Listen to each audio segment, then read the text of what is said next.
Happy NBA free agency 2023, ladies and gentlemen. Real quick, got to do a mic test. Okay, sounding good on my end. We're good, baby. Let's go. Phoenix Suns NBA free agency is officially here. Well, kind of, because technically, I believe these contracts can't really be signed till like midnight. But who cares about that? These reports are flying in. The Suns have already made like 3 or 4 moves, which we are going to go over real quick. Just want to let you guys know, if you're wondering why I'm looking over, I hit my mic already. It's going to be a long show.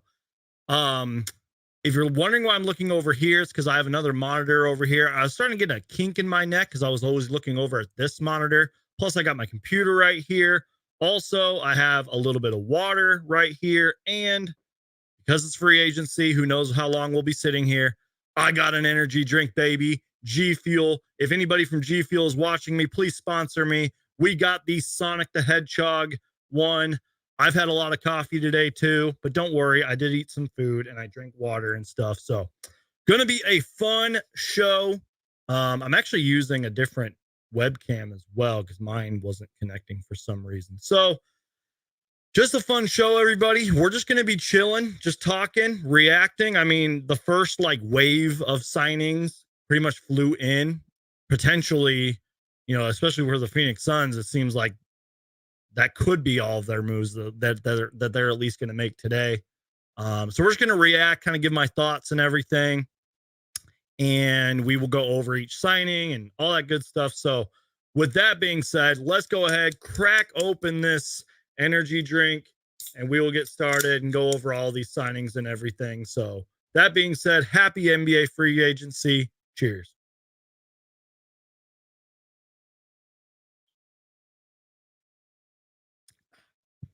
Woo. Got the burps already. All right, y'all. Let's dive into it. You guys have waited long enough. Sorry I didn't go live like right away. I kind of just wanted to see what the Suns were. Excuse me. I got the hiccups. Kind of wanted to see what the Suns were going to do. Because honestly, I had no clue what they were going to do. Especially with the Kyrie rumor yesterday. I kind of wanted to wait a little bit. Plus, I had to get things like set up. But whatever. You guys don't care about that. So either way, we're live right now. All right. And don't worry. I have everything pulled up on a separate tab. I have Woj pulled up. I got Shams, Jake Fisher, John Gambo, Mark Stein, Bobby Marks, Chris. I got them all pulled up, right?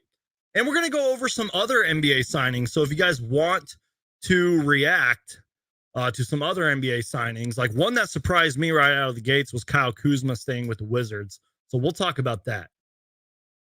But let's get to some signings here, because there's been a few of them. First off, the report. Okay, there was a little before. I don't even know how to say this. Okay, basically, Jock Landale, his qualifying offer was pulled. That's pretty much what happened right before free agency started.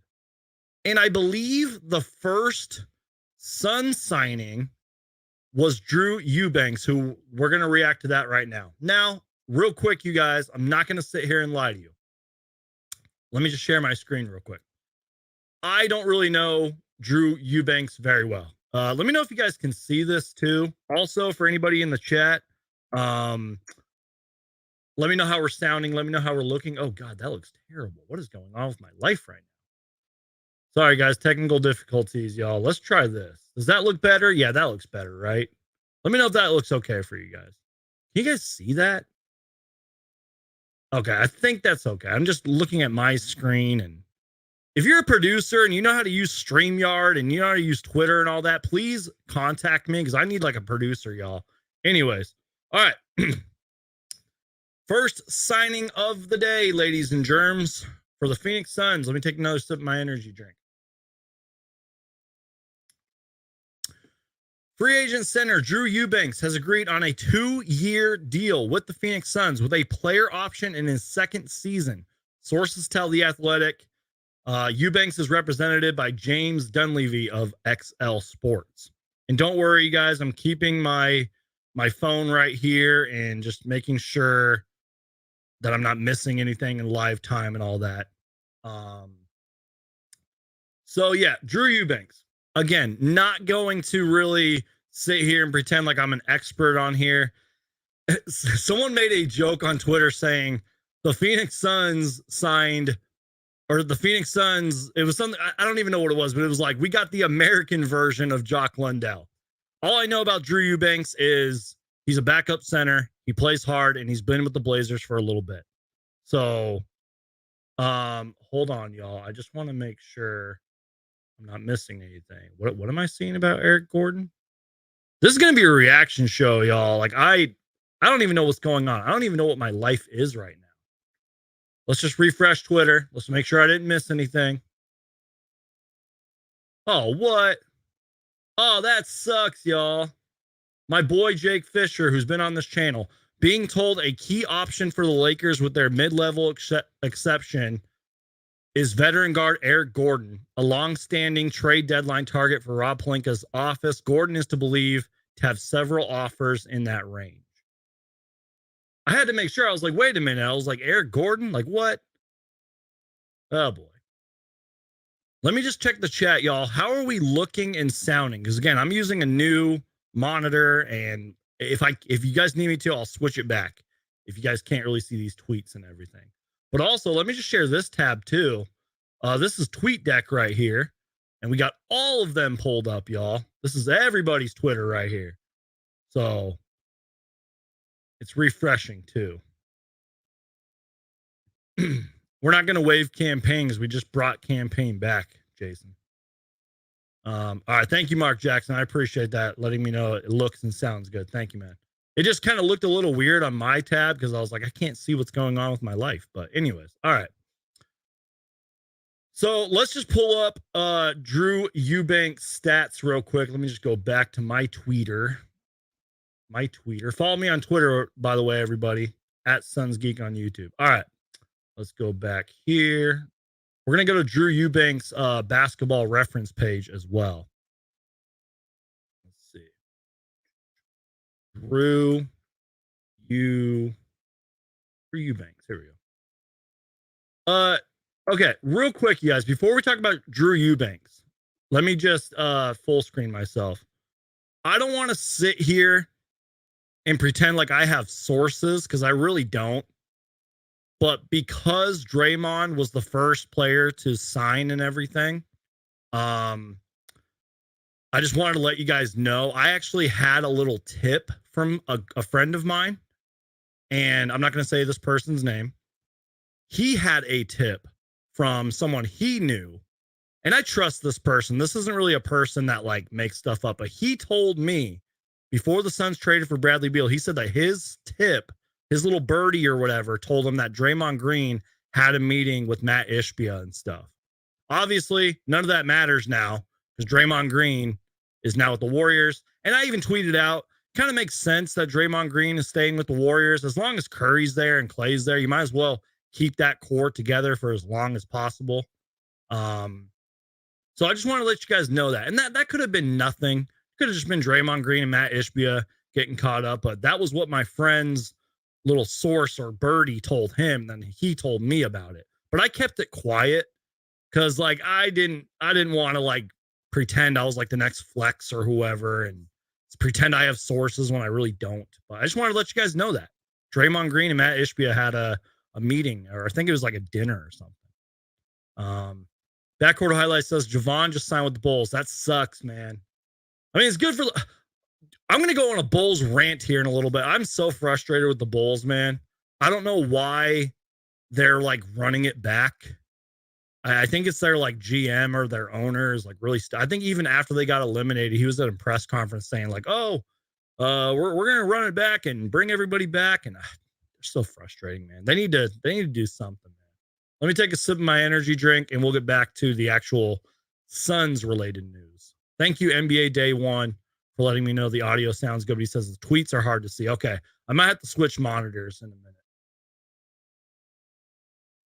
Again, you guys, one-man show here, improvising and all that. So let me just do this real quick. Let me do some technical things over here. I'm dropping lights over here. My apologies, guys. Let me just unplug this.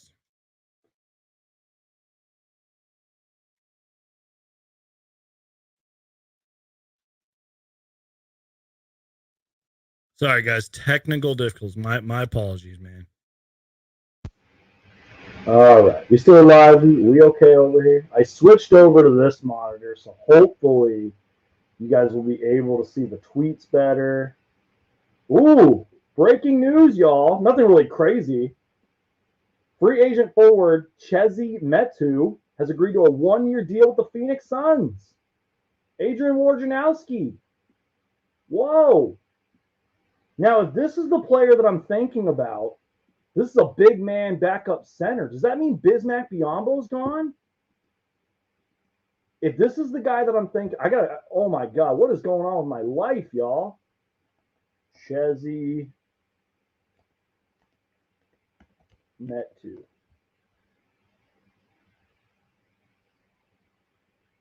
Hold on, y'all. Hold on.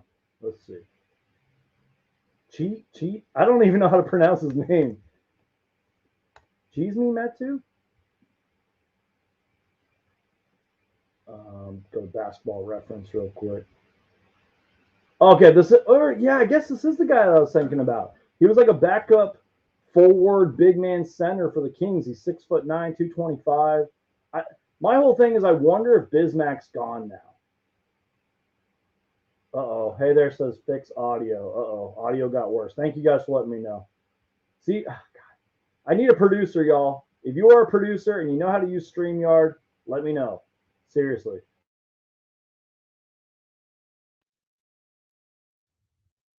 How's the mic sound now, y'all? We sounding better? I can refresh my page. How we sounding, everybody? Thanks for letting me know about that, guys.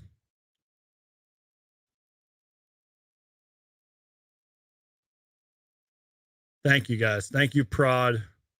Thank you, King J Rock and everybody. Thank you, Suns Fever. Thank you, Mark Jackson. Okay, so the good mic's working. I'm actually going to go to my YouTube channel first and check this out. I want to make sure, because I remember during the draft, I was using the stupid webcam mic the entire time, and it pissed me off, man. Sorry, guys. Sorry for the crappy show so far. Like I said, one-man show over here. All right, let's see. God, everything runs so slow, man. I need to get like a new computer set up. Everything's so slow over here, man. How you guys doing out there? You guys doing all right? So it seems like the Phoenix Suns just straight, yeah, like Zona just tweeted it out just now, y'all. Like, well, shit, Phoenix Suns offseason is basically over already. In 36 minutes, they've signed 5 players. That is a summary right there of the Suns offseason. Okay, cool. We're sounding better on my end. All right, let's really dive into the show now, y'all. We're going to try to recap all these players, all these signings. All right. So again, as Zona Hoops on Twitter, which by the way, go follow him. He does a great job covering the Suns. He said, well, crap. Phoenix Suns season is basically already over. In 36 minutes, they've signed 5 players. Cool. Well, Suns off season's over, everybody. See you guys later. See you guys next. No, I'm just kidding. We're not going anywhere. That's why I wanted to wait, y'all. I wanted to just kind of wait to see what the Suns were going to do. Like, yeah, I could have gone live earlier and just BS with you guys and all that, but I wanted to wait. I wanted to wait here. So, all right. Let's start with, and I'm probably butchering his name. Is it Chimezie Metu? Is that how you pronounce it? Let's share his page first. This is his basketball reference page. Because again, I'm not going to sit here and pretend like I'm an expert on this guy. Like, I legit have no clue who this guy is. Well, I know who he is, but don't really know much about him. So, as I mentioned, 6'9", looks like he's a power forward. 206 pounds, only 26 years old, went to USC. Played with the Kings. Looks like he played with the Spurs as well for one season. But yeah, been with the Kings the last few years. Played in 66 games last year. Nearly 5 points a game, 3 rebounds, nearly 59%. Probably a lot of those were in the post. So yeah, that's one of our signings right there. Now let's look up Drew Eubanks. Eubanks. EU Banks. That's how you spell it. Here's the other guy that we got. Drew Eubanks. This is the guy that is pretty much Jock Lundell's replacement. Played in 78 games last year. Didn't this guy like kind of stir some, not really stir, but like something happened with like Booker or something. There was like a little scuffle, or it might have been Ayton. I don't know. I just remember there was some scuffle with Drew Eubanks, but 78 games last year, 6 points, 5 boards, 1.3 assists. That kind of stands out right there. 64% from the field. 6'9", 245 from Oregon State. Been in the league 5 years. So, you know, it seems like the Phoenix Suns are definitely keeping DeAndre Ayton for right now. And, oh yeah, I just realized, like, we got Keita Bates-Diop. How do you pronounce that? I can't pronounce any names, man. Let's see. All these signings are flying in. I'm trying to keep track of them all. Wait, Troy Brown, Minnesota Timberwolves. That's a good pickup for them. Bruce Brown signing a 2-year deal with the Pacers. Oh, yeah, we got Damian Lee back. Josh Okogie's back. Like, where do I even begin, man? Yeah, thank you. Thank you for letting me know. The scuffle with Eubanks was, I was wondering who it was with. And that's really all I really remember from Drew Eubanks was like, he's been in the league for a few years, been with the Blazers, and he was in a scuffle with Damian Lee. I'm like, that's, yeah. But seems like a player who's going to work hard for us and play hard for us. Again, it's like we got the American version of Jock Lundell pretty much. Now, I just kind of wonder again if this means Busy's gone. Maybe there's a side of me that kind of wanted to see Jock and Busy return, but, you know, as Chris Paul said, you know, maybe Matt Ishbia and this new Suns coaching staff are going in a new direction. I don't know. Okay, let's see. So, yeah, Damian Lee has agreed to come back on a 1-year deal. Woj reported that. Let's go to let me find the other one. Where's Keita Bates-Diop tweet? I can't even keep track of all these tweets, y'all. Like, Twitter must be freaking broken right now. George Niang from the Sixers is signing with the Cleveland Cavaliers. Holy crap. 3 years, 26 mil? Oh, man.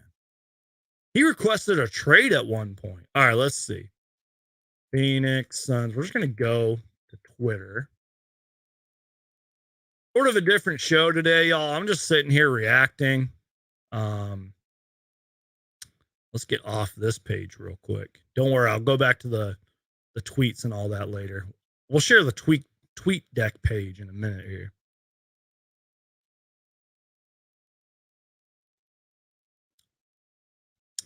Sorry, guys, my computer's running really slow, y'all. I can't even pronounce that guy's name, man. Josh Okogie's back as well, which I'm really thrilled. We can also go over the Suns Summer League roster as well. Yeah, Keita Bates-Diop has agreed to a 2-year, $5 million deal with the Phoenix Suns. I guess Woj had that first. And I was just on Woj's Twitter. Why didn't it? Okay, let's see.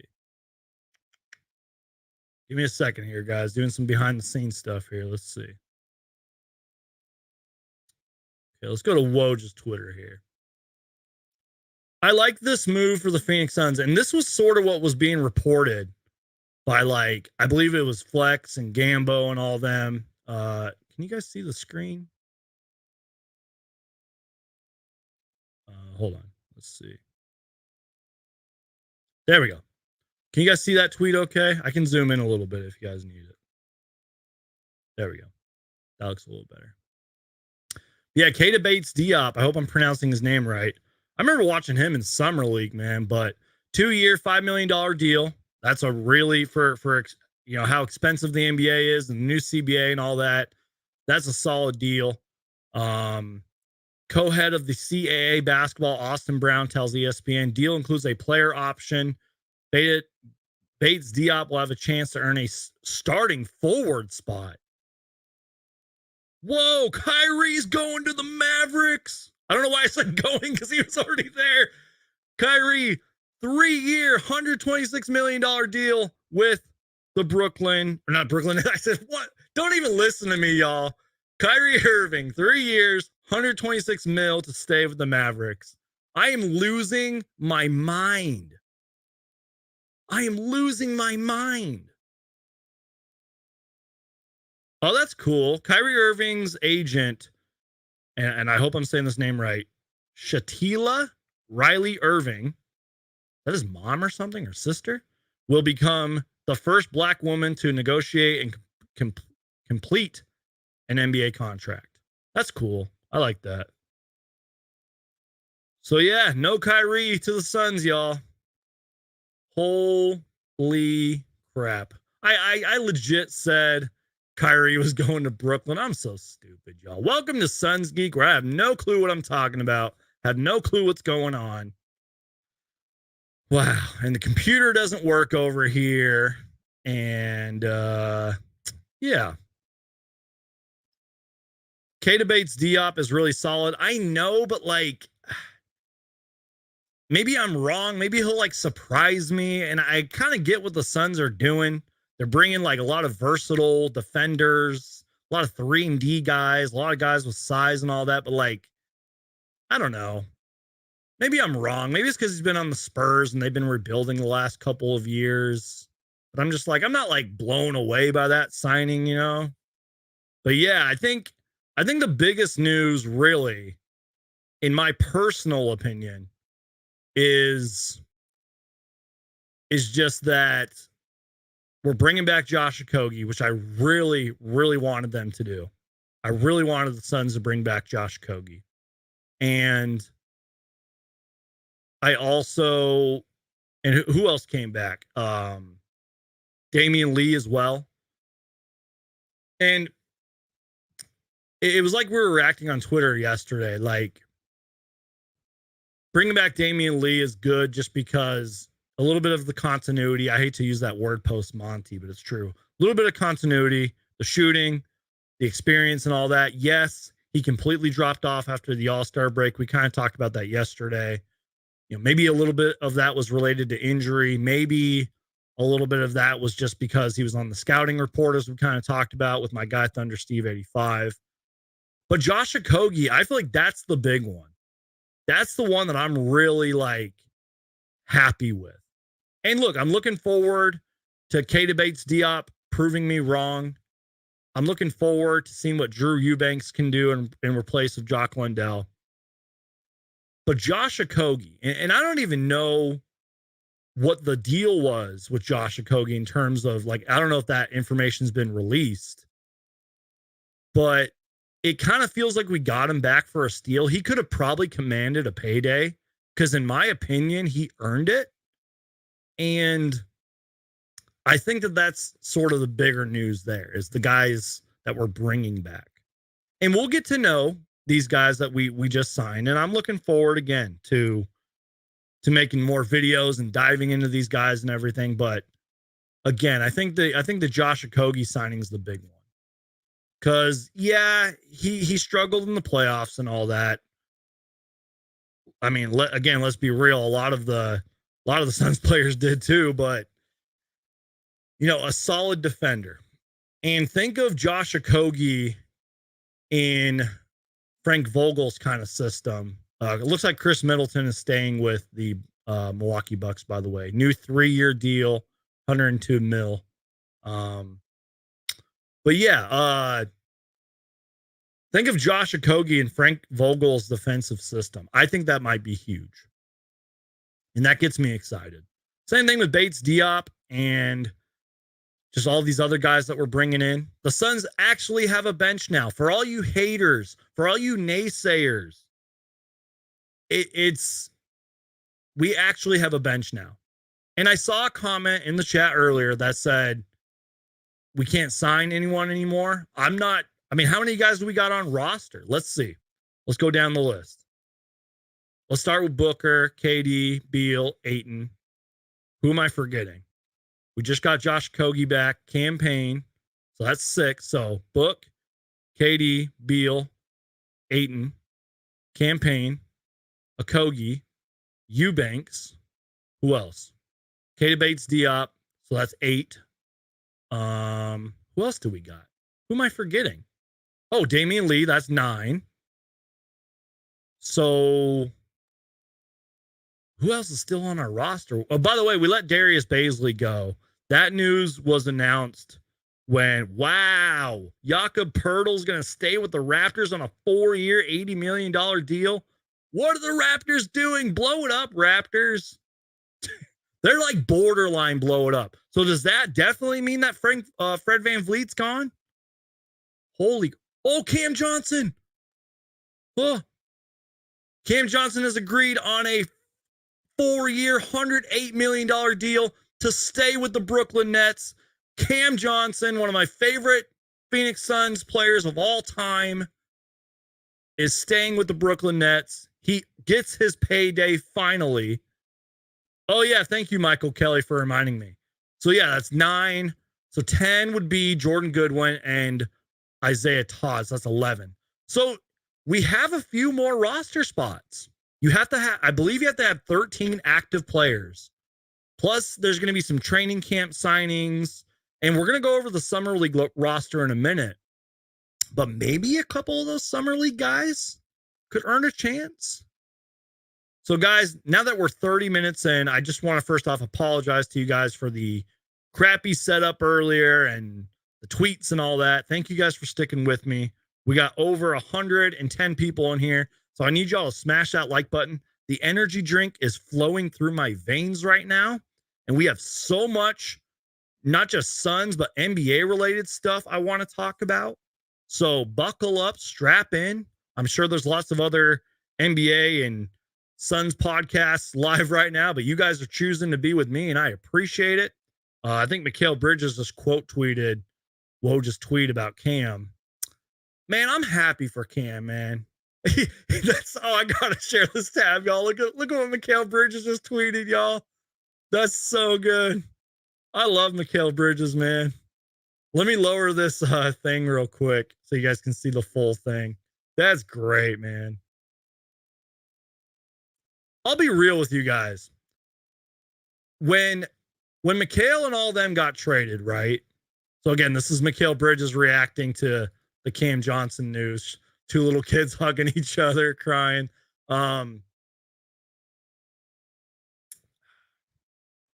When Mikal Bridges and Cam Johnson got traded, I talked about it a little bit, but I didn't really give them their like farewell. You know what I mean? Oh yeah, thank you, Armando. I hope I pronounced your name right. Tamari Kamara, he's also on the roster. So that's like 12, 13 guys already. The Suns off season's over, y'all. Anyways. So yeah, I didn't really give Mikal and Cam their little flowers like I did with Chris Paul when they were traded, is what I'm trying to say here. But yeah, that is Mikal Bridges reacting to the Cam Johnson news right there. Cam Johnson staying with the Brooklyn Nets. Looks like a 4-year, over $100 million deal or whatever. Shout out to Cam Johnson, man. That's huge. That's a little Suns related. I mean, he's a former Sun, man. He's one of my all-time favorite Suns too, Cam Johnson. Let me just talk about this. I know our chat and our conversations jumping all over the place, but that's what day one of free agency is all about. Anyways, let me just talk about Cam Johnson real quick. First off, I saw some things here and there that were like, oh, the Pistons could sign him and Cam Johnson could go here and Cam Johnson this. And I'm like, Brooklyn's not going to let him go.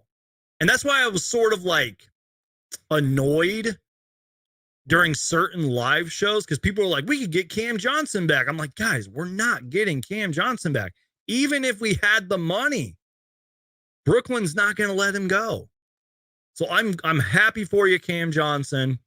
I've met Cam Johnson before. Very nice guy and great with the fans, great with the community, and is only improving in my opinion. Like, yeah, Mikal Bridges was like the standout when they both got to Brooklyn, but Cam Johnson was good too.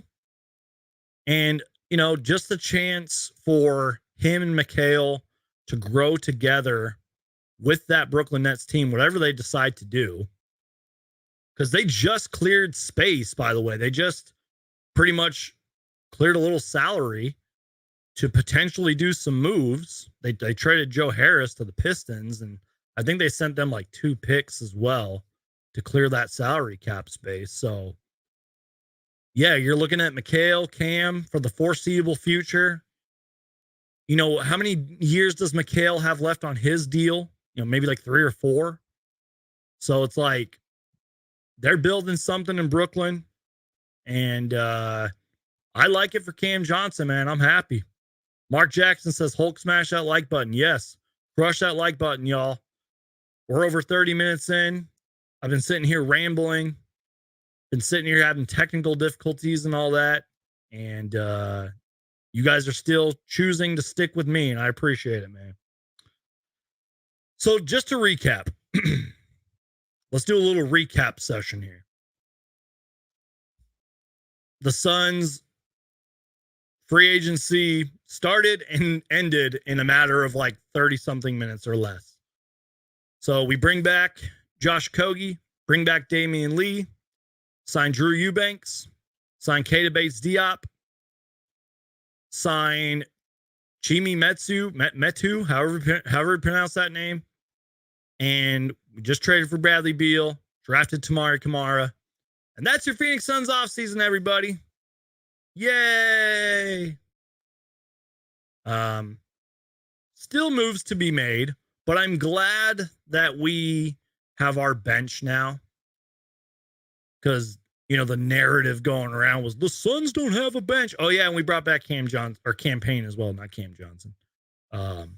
Yeah, Logan says, I'm happy for Cam J and the twins sticking together. Exactly. Again, it was just one of those things. Like, I just knew that Cam Johnson wasn't going anywhere. Backcourt Highlights says, holy crap, you guys, the Phoenix Suns are signing Drew Eubanks. It's 100% official. Yes. And speaking of that, we have to play the running gag, the famous video on this channel. Let's do it. Holy crap, you guys, Kevin Durant is coming to the Phoenix Suns. It's 150% guaranteed. Kevin Durant is coming to the Phoenix Suns. Yes! You guys are real ones if you guys remember that, being a thing for a while. Good times on that. But yeah. Oh yeah, Jay makes a good point here. We need Craig. What's going on with Torrey Craig? I saw a clip that I guess he was like live recently and he jokingly he was live and somebody commented like, or I guess what Torrey Craig said was, we'll see what happens or whatever. I guess he was like on a live and said that, but he like jokingly said it. So who knows what's going to happen with Torrey Craig, but yeah, it looks like the Suns are filling out the roster, man. And Gambino says, we still have a spot for Irving. Suns not done yet. Nah, we're not getting Kyrie Irving. He just signed that huge deal. There was a part of me that got a little greedy and got a little 2K-ish to where I was like, man, like, what if the Suns did that? What if the Suns just said, screw it, let's go get Kyrie Irving. Let's run a lineup of Kyrie, Beal, Book, KD, Ayton. There's a part of me that wanted to see that, but it probably would have been disastrous. I was getting a little greedy because now all these superstars and great notable players want to come to Phoenix. Speaking of that, there was a small report from I think it was like HP Basketball, and none of this is official. I don't even know what Kevin Love's doing right now, but there was a report HP Basketball that said Kevin Love apparently has like Phoenix on his radar or something, or like that would be one of the teams he would prefer to come to. Now, I want to make sure this tweet is still up. I know the website and the report is still up. Let me just go down a little bit and try to find this. Let's see. Nope, that's not it. Yeah, there was like some report about Kevin Love and the Suns, but that could have just been a rumor. That could have just been whispers.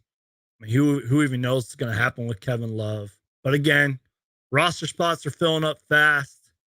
Suns free agency has pretty much come and gone within a day. Now, real quick, I know that we like the excitement of free agency and we like all the reports and the news, but let me just say this. I'm just scrolling through Twitter, and I'm not even joking. I'm actually like scrolling through my notifications just to make sure I'm not missing anything. That's how many people I have the noties on for, by the way. That way I'm always in the loop for what's going on. But anyways, here's why I think it's kind of good that free agency has come and gone, for at least the Suns anyways. And again, two things to consider here. Sorry, let me just clear all these notifications. Two things to consider here.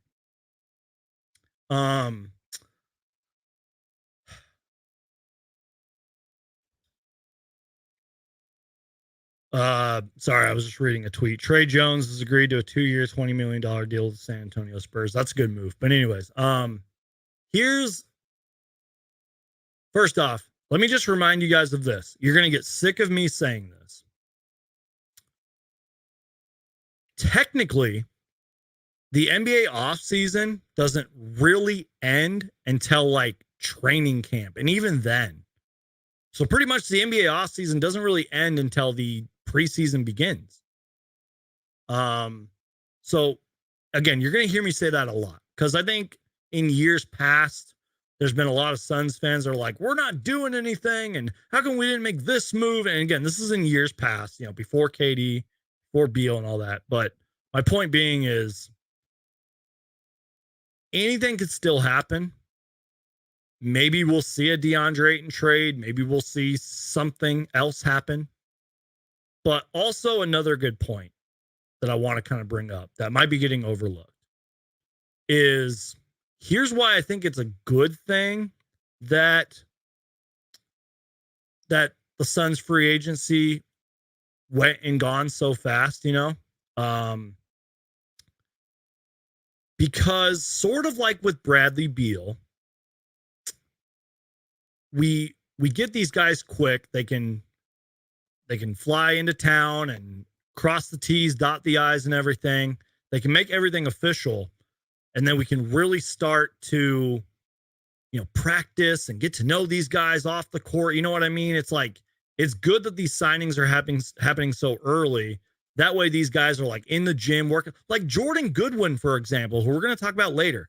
Jordan Goodwin, before the Bradley Beal press conference, posted a photo on his IG of a sweaty Suns practice shirt and pretty much was already with the Suns practicing. Like, that's what I'm talking about. Like, it's good that Suns free agency is pretty much already come and gone, because get these guys in the gym, get them working, get them practicing, get them familiar with our playbook. And I like that. My guy Logan says 2 roster spots left, 3 open two-way spots.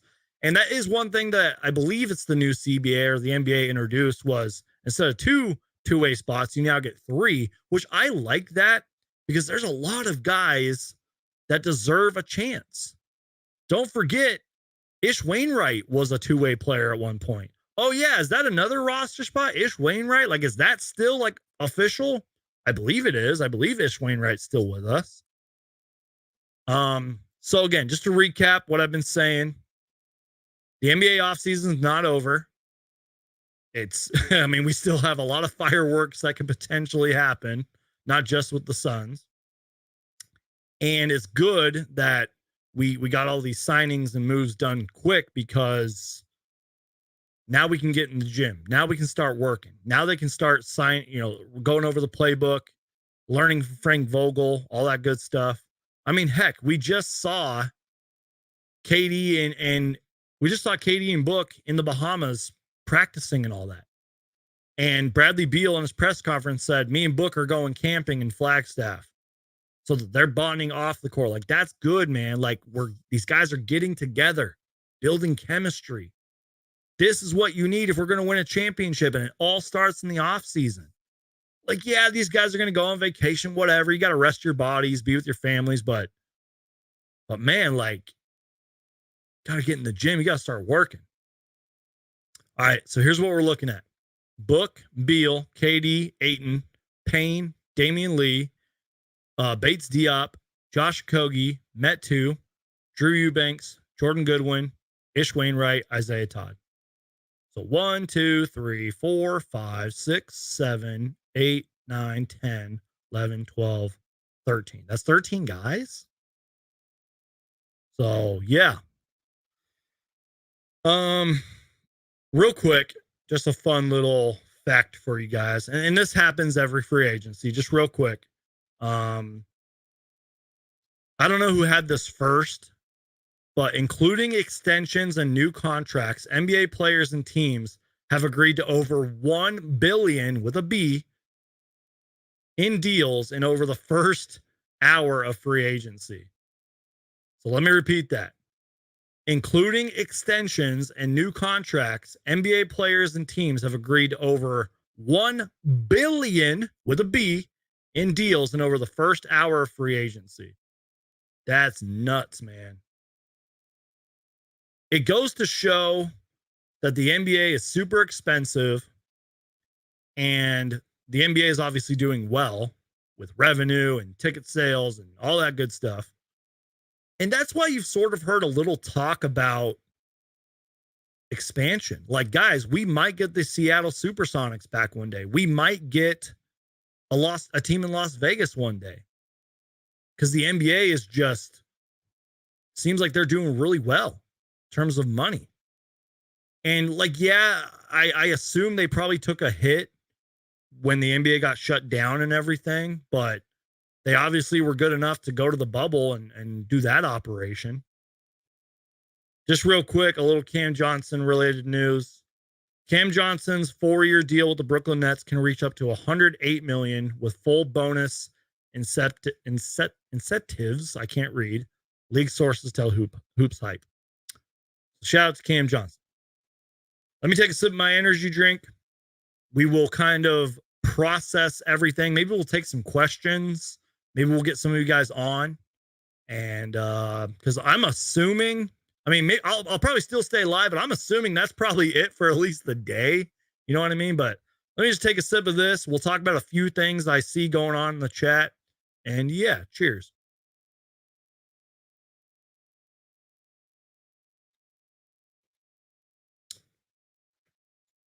All right. So let's see. Couple things going on that I see you guys talking about here. First off, real quick, Legend says, can we put a rookie on a two-way?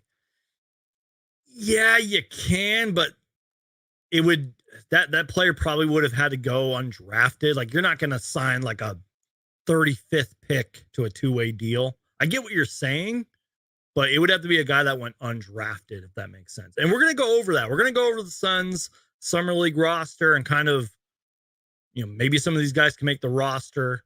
Because again, I'm not going to sit here and pretend like I know a lot about Drew Eubanks and Bates-Diop. I just know these guys have been in the league. They have size and they can play.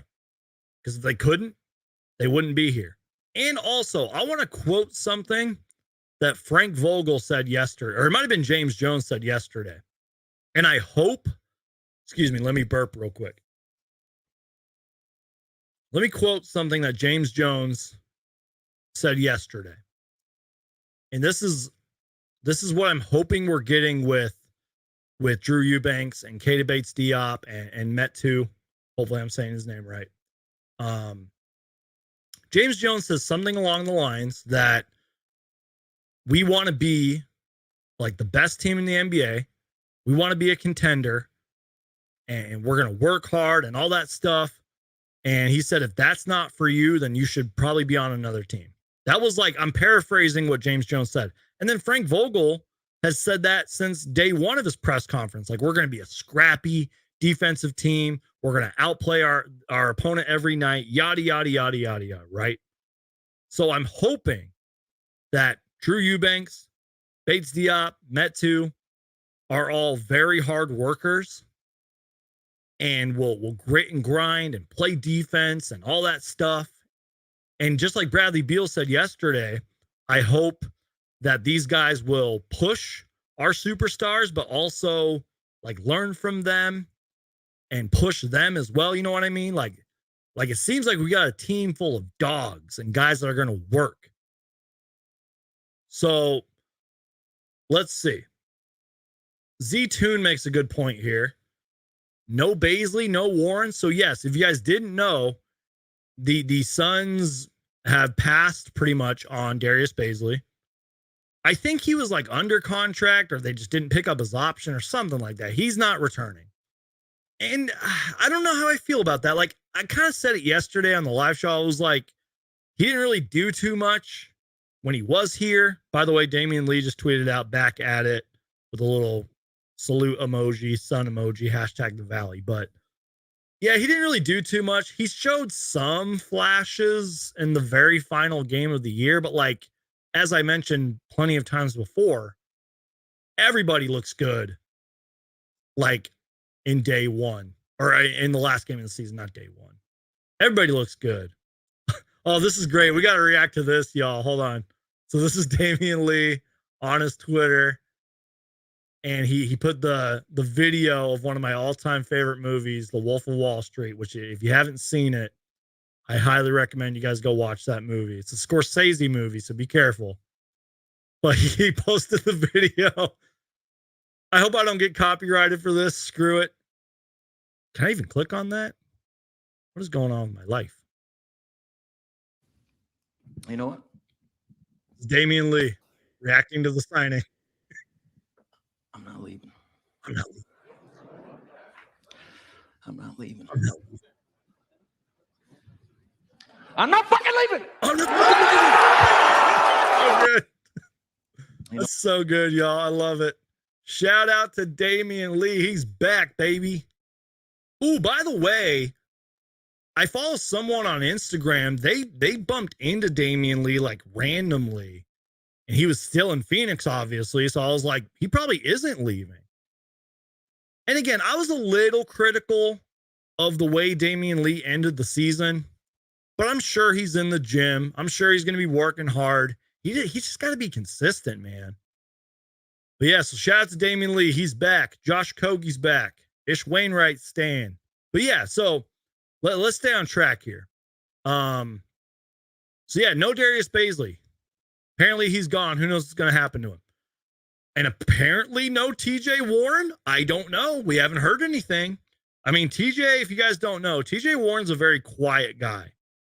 He's a very quiet guy, y'all. Like, he barely talks to the media. I remember when he was here prior to the KD trade, I don't recall him being at many fan events. You know what I mean? So yeah, it looks like no TJ. Let's get to some more chat questions here. If you guys got a question, comment, concern, let me know. Let me just remove this real quick. Trae Young started a live video. I wonder what Trae Young's doing right now. Anyways. Skill says Eric Gordon. Looks like Eric Gordon might be going to the Lakers, apparently. Let's see. So Rob says, could we sign Russell Westbrook? First off, I don't even know how much like salary cap we have left. If we have any money left after all this. I'm sure we could, but the thing with Russell Westbrook is I think he's an unrestricted free agent, but like, I don't know if we could afford him. I don't know if there's a role for him here. Now, I'm sort of, I don't know if this is an unpopular opinion. I'm sort of on the Russell Westbrook fan wagon, whatever you want to call it. I like Russell Westbrook is what I'm trying to say. I'm on his bandwagon, especially after he played very good the first four, few games of the playoffs against the Suns. And Westbrook's always been one of my favorite players. So technically, yeah, we could sign him. Is there any interest there? I don't know. What would the fit be like? Would he come off the bench? I don't know. I think it's extremely unlikely. But to my knowledge, he's an unrestricted free agent. Adrian says, hold on, the chat's refreshing here. Hold on. Seth, Irving, Crowder back. We're not getting Jay Crowder back, y'all.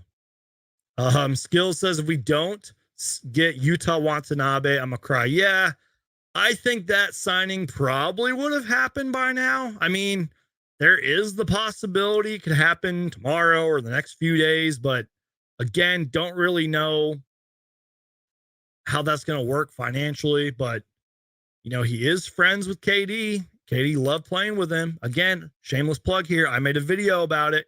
Go check it out on the channel. Made a video about Yuta Watanabe. Let's see. Book of John says, Booker, Beal, and I are going on a canoe trip to the Grand Canyon. That's funny. No Ross, Warren, Lindell, Biyombo. One of them could come back.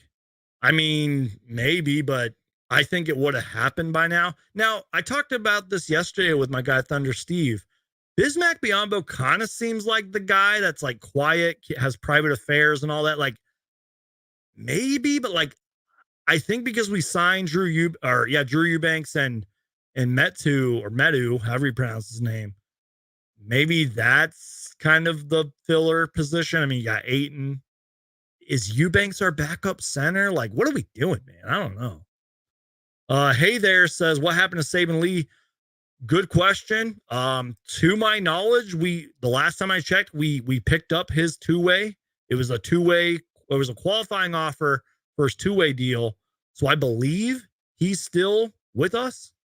So yeah, let's see. Skill says rate free agency 1 to 10 so far. If you're talking strictly Suns, nothing really super surprising. And I believe like Gambo and Flex kind of knew about a lot of these names in advance. I'd give it like a 7, maybe an 8, because we have a bench now. We brought some guys back. It's not like we had a whole bunch of new faces, which I sort of thought was going to happen. So I'd give it like a 7 or 8. Let me know in the chat. What would you rate NBA free agency? Backcourt highlights. Geek, I got to go. At the end of the day, family always comes first. Absolutely. Family always comes first. Thank you for watching, man. And thank you for your nice tweet earlier. I appreciate it, man. All right, let's see.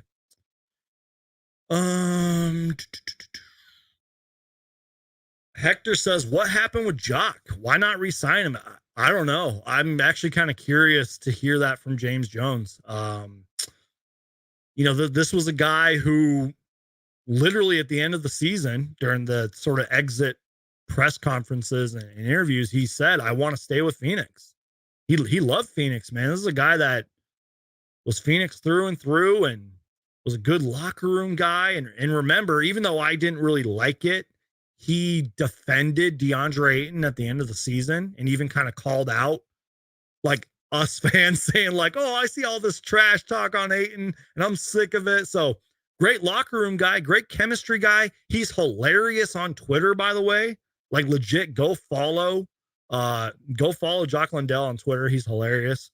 Him and Mikal Bridges are always going at it with each other. But yeah, I don't know. That was weird. And by the way, for those of you who don't think Jake Fisher's like a reliable source, first off, he's been on this channel before. I want to get him back on.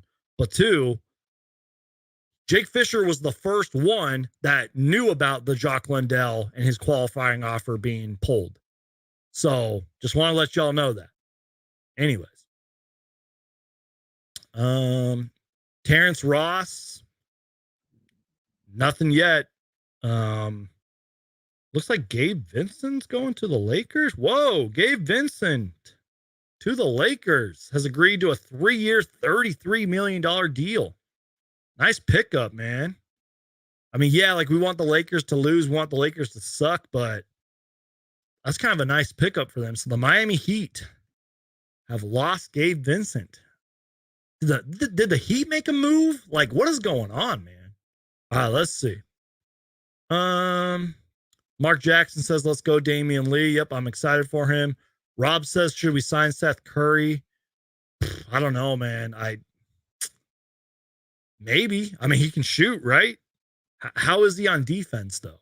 You know? I would like it, but I don't even know. Sawbuck says, Suns Geek, is Josh Jackson quiet? I heard he doesn't show up to fan events.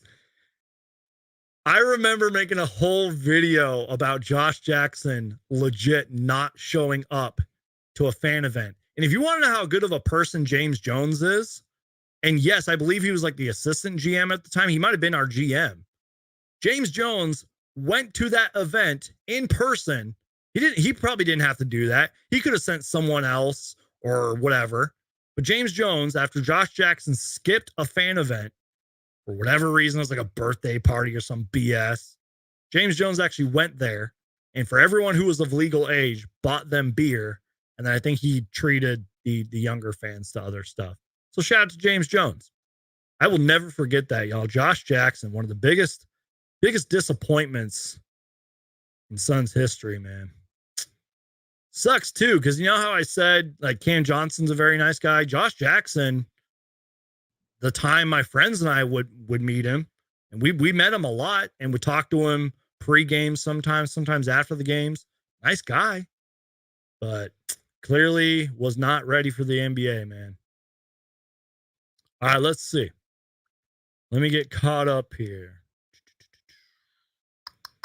Make sure I'm not missing anything here.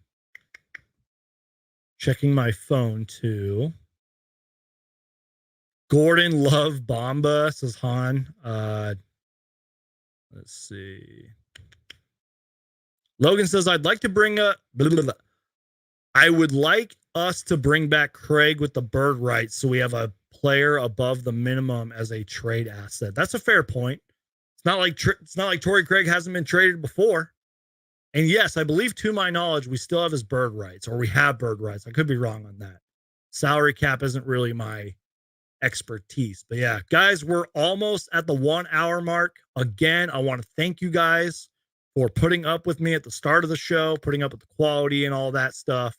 I appreciate it. Thank you guys for listening to me ramble. We're going to still go here. We got a little bit more to talk about. Again, this isn't really like a Drew Eubanks, Bates-Diop kind of show where I'm going to like dive into it all analytically and show you guys how. That's not really it. It's not really why we're here. We're just kind of reacting. We're just having fun. Getting to as many questions and comments as I can. So if you guys got comments, questions, let me know. Concerns, let me know. I'll try to get to all of them. We've hit the 1 hour mark. So let me take a sip of my energy drink and we'll continue on. Cheers. Let me just do something real quick on my phone. By the way, guys, while you're at it, follow me on Twitter and Instagram and TikTok. I would really appreciate it. Yes, I did just say TikTok. Sorry, I'm just doing something. Okay, there we go. Cool. All right. Subbuck says Russell Westbrook off the bench is much needed. I see the vision. I really do. And again, I'm a Westbrook defender. I like Russell Westbrook. But I just don't know if it would work. It was like the Kyrie thing yesterday. I don't know if it would work financially. I don't know if it would work on the court. Would he accept a roll off of the bench? Do I think Westbrook would make a great? Because, I mean, didn't he play pretty damn well? Okay. His time with the Lakers was sort of a mixed bag. And I feel like a lot of fans would pick on Russell Westbrook when he was with the Lakers. And yes, he did have struggles off of the bench, but he actually had a lot of good moments with the Lakers. And then again, played very well up until maybe game 4 or 5 against the Suns in the playoffs. I just don't know if that would work, man. Let's see. Nothing yet on James Harden. To my knowledge, I don't think he's. I mean, they're apparently working out a trade, but nothing really yet has happened. Shout out to Sir Hamo. Appreciate you being here. Part of the Aussie Suns fans podcast, the Suns Down Under podcast. Go check out them. They're awesome. I've been on their show before.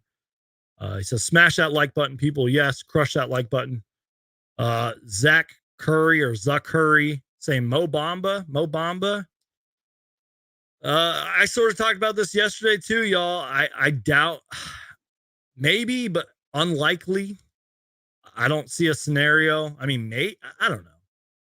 But my friend Steve made a good point here. Wait a minute. What's going on here, y'all? Something just happened. But yeah, my friend Steve made a good point here on Mo Bamba. First off, I said that. Anyways, I don't know what's going on. I'm reading some tweets. So yesterday on the show about Mo Bamba, I said hasn't lived up to his potential, really struggled in Orlando, and really struggled with the Lakers this past season. But my friend Steve made a good point. He hasn't even played a full season in the NBA yet. I think the most games he's played, maybe like 71. And again, this is a guy of freak size. Like he is, 7 foot something, got a ginormous wingspan, can hit the three occasionally, but he does struggle to rebound and has clearly struggled to even just find a role or a purpose in the league. But is he a very mature player? Absolutely. And again, I don't know how it would fit, especially after these free agent signings that we just did. So I don't know. Mark Jackson says, Suns Geek, I got to go. Have a great stream. Thank you for watching, man. I appreciate it. Yeah, Logan kind of says something that I said earlier. We might leave a roster spot open for a future trade too. You guys, the Suns off season is not over. Anything can happen, y'all. And I'm just saying, stay by your phones, get ready. Anything could happen. Raised and born in Phoenix, AZ. Let's go, Suns. Would love to meet you, Suns Geek, at home at the Footprint Center. Absolutely. If you guys ever see me in public, like when I am in Arizona, yeah, shocker. I know I don't live in Phoenix right now. But yeah, if you guys ever see me in public, come up and say hi to me. I'm just a normal person. So just want to let y'all know that. All right, let me just refresh the chat. Hopefully I didn't miss anything here.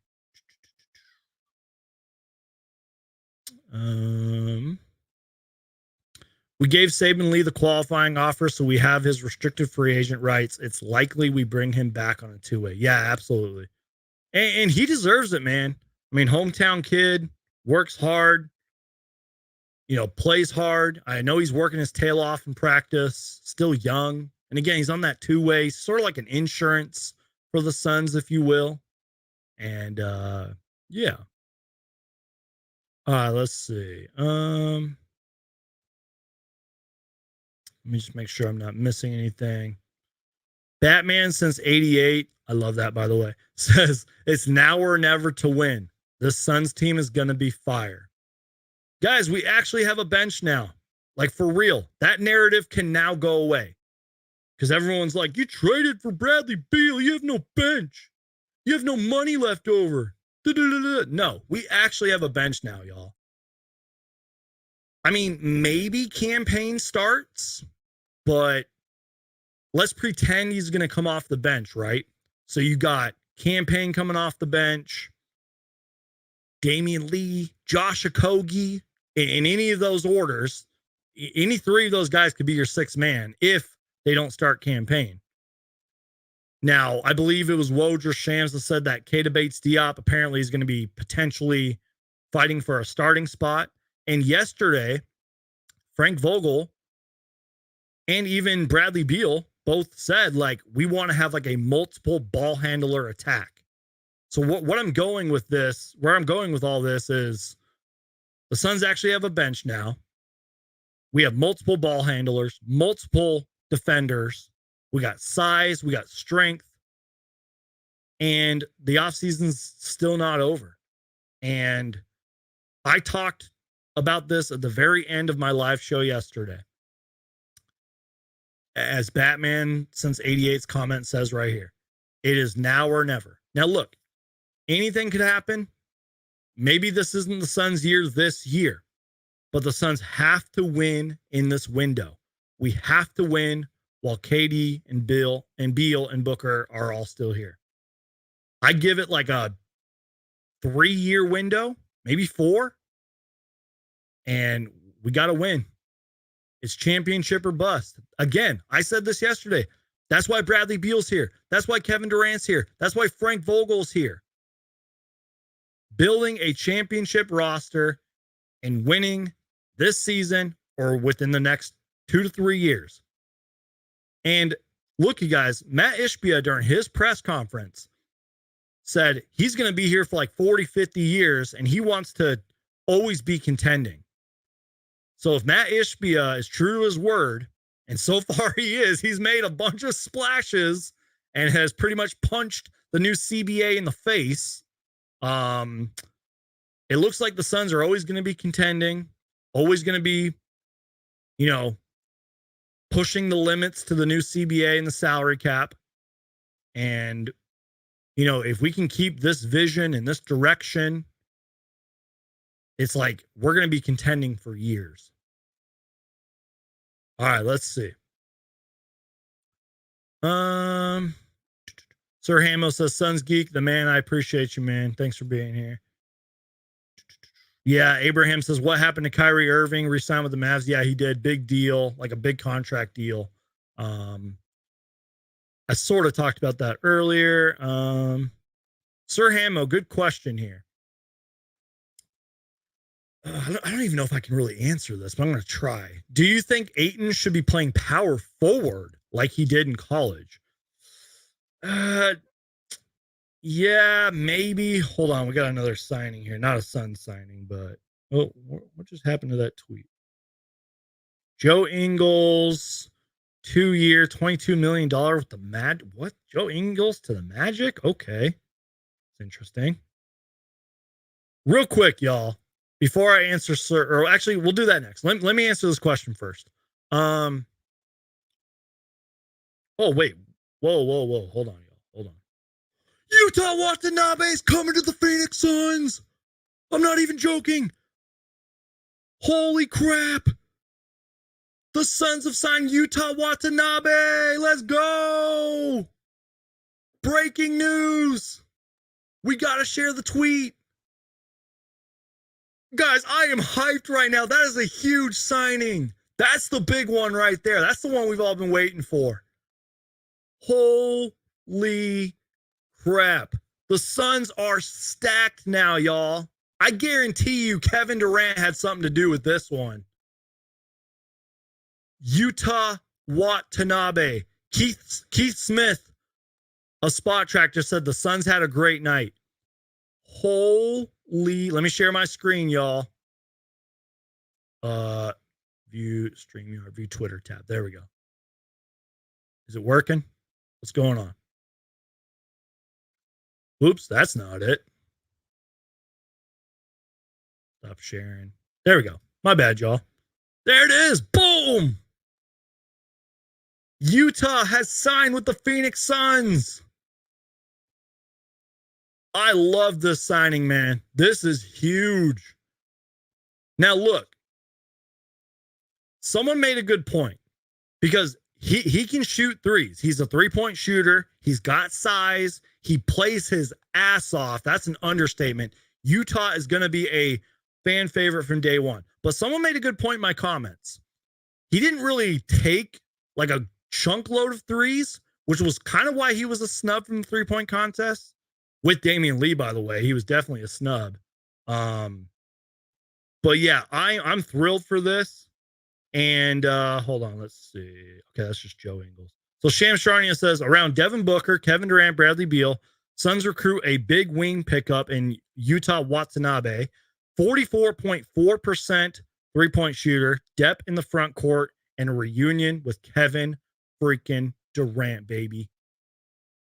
I like this signing. I really do. I was kind of on, I don't want to say I was the one that said Utah's going to come to the Suns. But again, I made a video about this, man.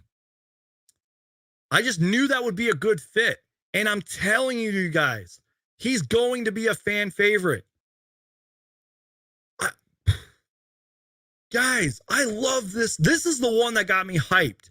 If you go back earlier in the show, I was like, oh, we got Drew Eubanks. Yay. We got Bates-Diop. Yay. I wasn't like thrilled. I'm not saying those guys are going to be bad players or anything, but like, this is the one that got me hyped. And Josh Okogie coming back got me hyped. I'm telling you guys, check out Yuta Watanabe. Go watch some highlights and then come back to this live show or just watch it on your phone and listen to me ramble on. Adrian says, good steal. This is a good steal. We stole Yuta Watanabe. And you know what? I feel like we stole Josh Okogie as well. Flex from Jersey just tweets out, Suns sign all three players mentioned below, Drew Eubanks, Bates-Diop, Yuta Watanabe in that exact order. Bring back Damian Lee, Josh Okogie as well. As Metu, a 6'9" long wing, roster starting to fit nicely with the guys they targeted and wanted back. I love this. I'm hyped. Can I just stand up for a minute? I'm going to full screen myself. I got to stand up, y'all. Let's go. Phoenix Suns, baby. Phoenix Suns. I'm hyped now, y'all. The Suns have no bench. Hell yeah, we got a nice bench, baby. We got size. We got defenders. We got shooters. I'm hyped, man.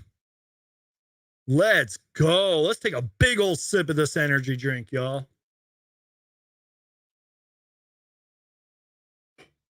Okay, now for real. Pretty much the Suns off season's over in a way. Like, yeah, there could be a few moves here and there, like small moves, but Matt Ishbia, James Jones, the Suns front office straight up just said, screw it. Let's get everything done in one day. And again, this is what I was talking about earlier, everybody. I like that. I like that the Suns said, let's just get this all done in one day. And yeah, we'll sprinkle a few moves in here and there.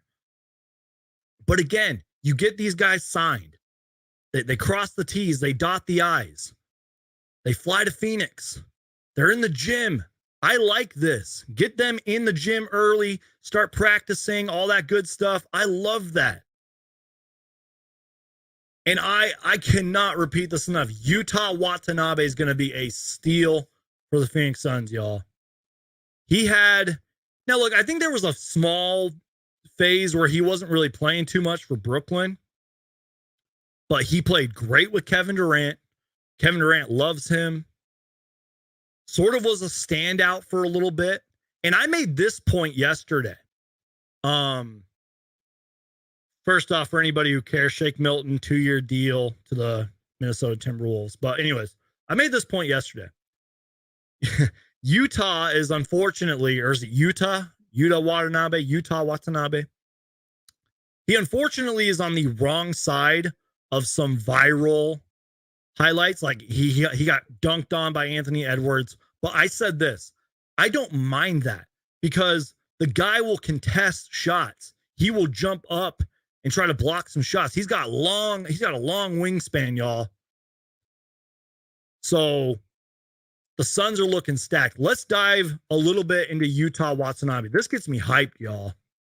Again, I made a video about this guy. I've been on this, y'all. I was hyped for this. So let's just find like a good page and try to see if we can. Wow, Sports Illustrated. Well, no, that's not it. We'll just go to the Basketball Reference page. Kind of get to know Yuta Watanabe a little bit. Again, shameless plug. Made a video about this. Go check it out right now on the channel. Go look up some highlights. Come back. Real quick, AJ Double, appreciate you being here, says Bates is a legit 6'8" with a 7'3" wingspan. I won't lie. I didn't know about the wingspan part. That's huge. I like that. All right. Let's just share Utah's Basketball Reference page. Kind of get to know him a little bit. Played for the Grizzlies in 2019. I believe he was undrafted, if I remember correctly. Been in the league for 5 years. Spent a little time with the Grizzlies, the Raptors, and the Brooklyn Nets last year. So again, 5 year. It's not like this kid's a rookie or anything. He's been in the league. Again, played with KD. KD loved him. Only 28 years old? Yeah, he's only 28 years old. And I'm probably going to butcher this, but from Yokohama, Japan. Is that how you pronounce that? Went to college in George Washington last season. 58 games, 5 points, 2.4 rebounds, 49% from the field, and 44% from three, and about 72% with his free throws. I'm telling you guys, you're going to love this signing. KD and Booker and Beal are going to love this signing. Real quick, also, Bates-Diop dropped 30 versus the Lakers the other year. I actually didn't know that. Does that go to show how much I don't know about Bates-Diop? Guys, I'm hyped. This is a huge signing, y'all. This is great. And yeah, I don't mean to bring the vibe down, but this is true. Now we just got to stay healthy. If we can just at least stay 90% healthy, y'all, there's no excuse besides injuries for the Suns not to go to the finals. And I said that last year, but damn it, I'm going to full screen myself real quick. Bradley Beal and the signings we made today and the players we got back, there is no excuse this year to not go to the finals. We have a legit bench. We got defenders. We got guys that are going to work their ass off. We got a great coaching staff.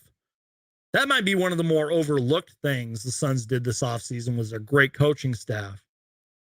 We got an owner who has literally punched the new CBA salary cap stuff in the face.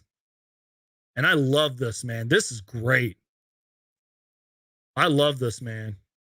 Yeah, Jeremy says the free agent press conference is going to need 2 rooms for real. We're bringing in that many guys. I don't know if they're all going to have press conferences, but man, I love this. I love the Suns roster. Jay Money says, I got a great feeling about this. Me too, man. Look, I know last year in the playoffs, I know it ended disastrous. I understand that. And I understand there's a lot of fans that wanted to see Monty Williams get one more chance. But this is kind of why you make a move like that. And this is why you trade a Mikal Bridges and a Cam Johnson. So you can go in a different direction, get a new vision, get a new system. And I love this, man. This is great. I'm hyped. Yuta Watanabe is a Phoenix Sun. That's the biggest signing, in my opinion, right there for the Suns. And again, I like the guys we signed, Drew Eubanks, Bates-Diop and all that, but man, I love this. This is great. Again, guys, I made a little video not too long ago before the Bradley Beal trade talking all about Yuta Watanabe, why he'd be a good fit here. And I'm telling you guys, he works hard. He can shoot. He's long. He can defend, all that good stuff. I'm excited, man. This is great. Lynn Sanity says, Suns Geek, how long has it been since we've had this decent of a front office? Early 2000s. Yeah, it's been a while. I'm hyped, y'all. This is great. Best free agency yet from my experience, at least. Yeah, this has been a pretty good free agency here. Do you think we should just waive Ish and sign some other backup center? Someone's trying to say Kyrie got traded to the Suns. Yeah, right. Brian says, Cam Johnson, 4 years, $108 million. Yep. Congrats to my favorite player. Much respect. SH&G says, Eric Gordon, it's a wrap. Yeah, I doubt it. It kind of seems like the Lakers are, but if we did get Eric Gordon, it definitely would be a wrap. But I'm hyped, y'all. This is great. I'm just kind of rambling on at this point. What a day for the Phoenix Suns. Okay, so before we got Yuta Watanabe, I've seen some tweets go around, and I do want to react. We're going to legit recap everything right now. Someone just tweeted me, too. What? I'm confused. Anyways, I don't even know what I'm talking about, y'all. I just read a tweet, and it like froze my brain, y'all. Anyways, okay. Let's go to Twitter real quick, because I think Damon Allred... Let's see. Man, I love that signing, man. Well, we'll go to Zona. Well, you know what? Hold on. Let's see. Because I like the way that Damon had it. That's Damon Allred, by the way. Bright Side of the Sun and everything. He's great. Where is that picture? Do. Okay, so prior to the Utah signing, prior to that, Damon Allred tweeted this out. So again, this was before the signing, so he's not going to be on here. Let me just lower this real quick so y'all can see it. Let me just lower that. Let me just lower this. Again, prior to the Utah signing, here is the Phoenix Suns depth chart. Shout out to Damon Allred from Bright Side of the Sun. Devin Booker, Bradley Beal, Kevin Durant, DeAndre Ayton for now. Josh Okogie. Is Josh Okogie still starting? Maybe. Jordan Goodwin. Oh, I think he went in alphabetical order. Okay, that makes sense. Okay. Jordan Goodwin, who I'm hyped about. I want to talk about him in a minute. Drew Eubanks, Cam Payne, Damian Lee, Ish Wainwright, Keita Bates-Diop, Toumani Camara, the rookie, Saban Lee, and Isaiah Todd. Now, keep in mind, that's prior to the Yuta Watanabe signing. Man, I love that. That is a great roster right there. And yes, you guys, let's be real. Let's humble ourselves for a minute. There's still a lot of competition out there. And until the Nuggets are defeated, the Nuggets are still the reigning champions. So they can talk all the crap they want. They can be, ESPN favorites and all that. And let's be real. There's going to be some moves this offseason where teams are going to stack up. Because Bradley Beal talked about this yesterday. He said, we're going to be targeted. Teams are going to give us their best every single night. But man, the Suns said, okay, we don't got a bench. Let's go to free agency. Let's bring in some guys to help us out a little bit.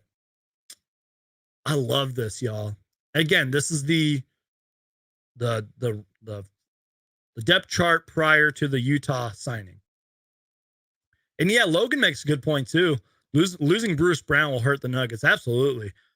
I just want to say this. I would have loved Bruce Brown on the Suns. I'm not just saying that because he played well for them, but I wanted him before he even went to the Nuggets. Like he was a low-key, like good player, and the Nuggets, they stole him, man. All right. I see some people talking about Torrey Craig.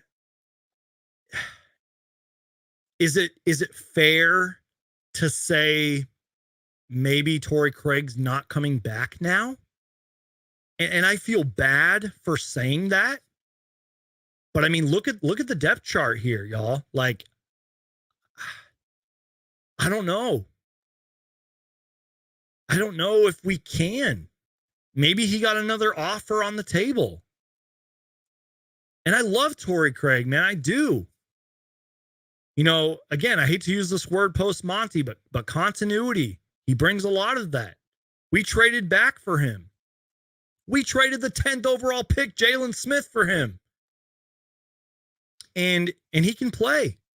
He was a great part of our team and our defense. And I will never, ever forget that charge that he took, which was a foul on him, by the way, when Giannis went fucking flying into him and he took the hardest charge ever and took a couple moments to get up. Torrey Craig is a dog, man.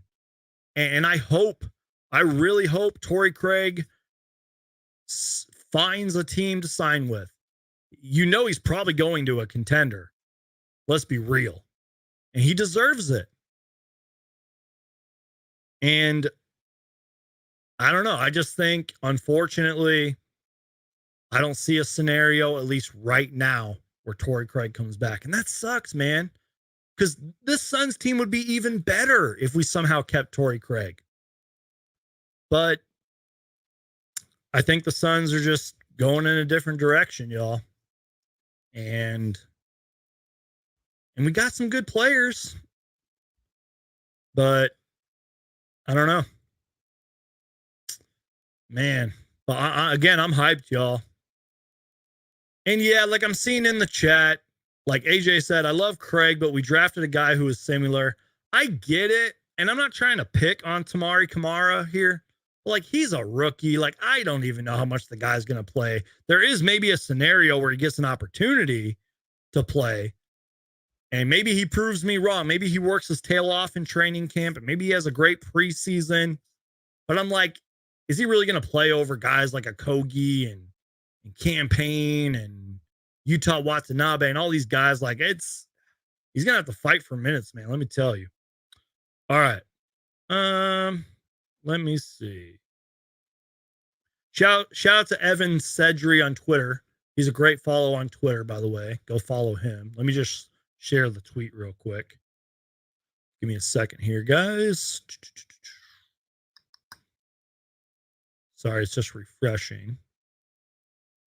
So yeah, shout out to Evan Sedri on Twitter, who shared this tweet. The Suns quickly attacked free agency, signing all of these players to fill out their roster around Devin Booker, Kevin Durant, Bradley Beal, and DeAndre Ayton. Then he mentions the guys we just got: Yuta, Kata, Drew, Josh, Damian, and Metu. I like that. I like the way he worded that. The Suns didn't wait. They did not wait. It seems like they had a plan. It seems like they knew the kind of, archetypes and the kind of guys that we needed, and they didn't wait. They said, we're not letting these guys slip. Let's go get them. And they got them. Now, there are some questions, now that I'm kind of processing everything. Like, again, I don't know how good a Drew Eubanks is going to be for us. I mean, like, could Bates-Diop potentially start for us? Like, I don't know, man. And what does our starting lineup look like right now? mean, that's what Frank Vogel and his coaching staff that I keep hyping up. That's what they gotta figure out. Cause let's kind of go over it. I mean, you're obviously gonna start your big three, your big four if you include Ayton. So do you start Point Book? Bradley Beal at the 2? Is KD still at the 4? Does Okogie take that 3rd spot? And then obviously Ayton. So let's just pretend it's Point Book, Beal, Okogie, KD at the 4, and Ayton at the 5. And what I like about that, if that is the starting lineup, and let me just tell you this real quick, you guys. I feel like the Suns are going to experiment. As Jay Money just says, we have options now. I like that. That's kind of my point. Like, the Suns are going to experiment. And I like that. Because Thunder Steve and I yesterday on the show, we talked about it. Like, we didn't have time to experiment with KD, especially after he went out with that injury. Now we can experiment. We can get in the gym. We can try out rotations and certain lineups and all that. And again, at all times, there's at least going to be 2 of our big 3 on the court, whether that's Beal and Book or Beal and KD or KD and Book. This is going to be great, y'all. This is going to be exciting. So again, you can experiment with Cam Payne coming off of the bench, or maybe you start, I don't know, Bates-Diop here and there, or I don't know. Maybe Damian Lee gets more run and more shots and all that. So I'm hyped, y'all. This is great. Real quick, I keep seeing, okay, and I'm not gonna lie, I have seen his tweets, but someone, I don't know. Let me just see. I gotta check something on Twitter because people keep telling me to check out this person. Hold on. What's his tweeter? D Coldest. Let's see. I can't even find his Twitter, y'all. Well, if somebody can, oh, wait, is this it? Yeah, this is it right here. Okay, so apparently there's some guy on Twitter named D Coldest who apparently has been right about some things, or he's predicted some things, but he said Suns aren't done 4 minutes ago. I don't even know if he's the source or anything. But anyways, shout out to D Coldest on Twitter. Go follow him if you want some inside information, apparently. But anyways, so yeah, the Suns can experiment. They can play around with some rosters. And something that's going to get completely overlooked here, you guys, is the Suns have time. They have time. And Frank Vogel and James Jones and even Bradley Beal said it yesterday that the Suns do have a lot of work to do. And there will be struggles at times. Let's be real. It's not going to look pretty at times, especially with KD, Book, and Beal. There will be struggles. We will lose games. But is this team deep? Does this team have size and defense and shooters? Absolutely. And again, despite all of the criticism of the Bradley Beal move, and heck, despite all the criticism of the Kevin Durant trade, the Suns have 3 of the best players and the best scorers in basketball. And those 3 players alone could potentially be one of the greatest offenses in league history. And I love that.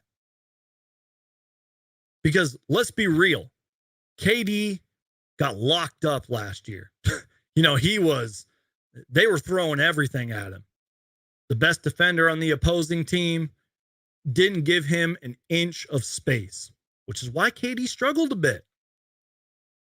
And, there was that stuff with Ayton, and Booker, played his ass off and put up career numbers and all that. But couldn't do it alone. Josh Okogie struggled in the playoffs a little bit, and we didn't really have that backup help. And as Bradley Beal mentioned yesterday, and I like the way he worded it, I'm paraphrasing him, but he's like, who are you going to double team every night? I'm going to have more chances for catch and shoot opportunities. And you know what I mean? Like it's going to be fun, man. That ball's going to be zipping around. KD's going to be open. Book's going to be open, or Beal's going to be open. And look, even though I give Ayton a lot of crap, and I said this when we got KD, and I still mean it. Despite Ayton's flaws, DeAndre Ayton's going to be right there to clean up the mess. This goes back to the Ayton talk, which is why DeAndre Ayton needs to unlock something in himself, and Frank Vogel and his coaching staff and Bradley Beal and KD and Book need to keep pushing Ayton so that Ayton is just a monster on the boards. Because let's be real, there'll be nights where Beal doesn't have it going, Booker's locked up on defense, and KD might be struggling. That's where Ayton can thrive. Set harder screens, pick and roll harder, and clean up our mess, pretty much. So it's not going to be pretty. There will be struggles. And the bench definitely has a lot of pressure. As much as I've been hyping them up, the bench has a lot of pressure on them. Because I thought our bench was pretty good last year, but I was proven wrong. And yeah, I'm hyped, man. So a few more things I want to go over, because it seems like the big free agency wave, at least for day one anyways, is pretty much done. I want to go over a few more things. Let me just take a sip of my energy drink. I got a little bit left. Cheers.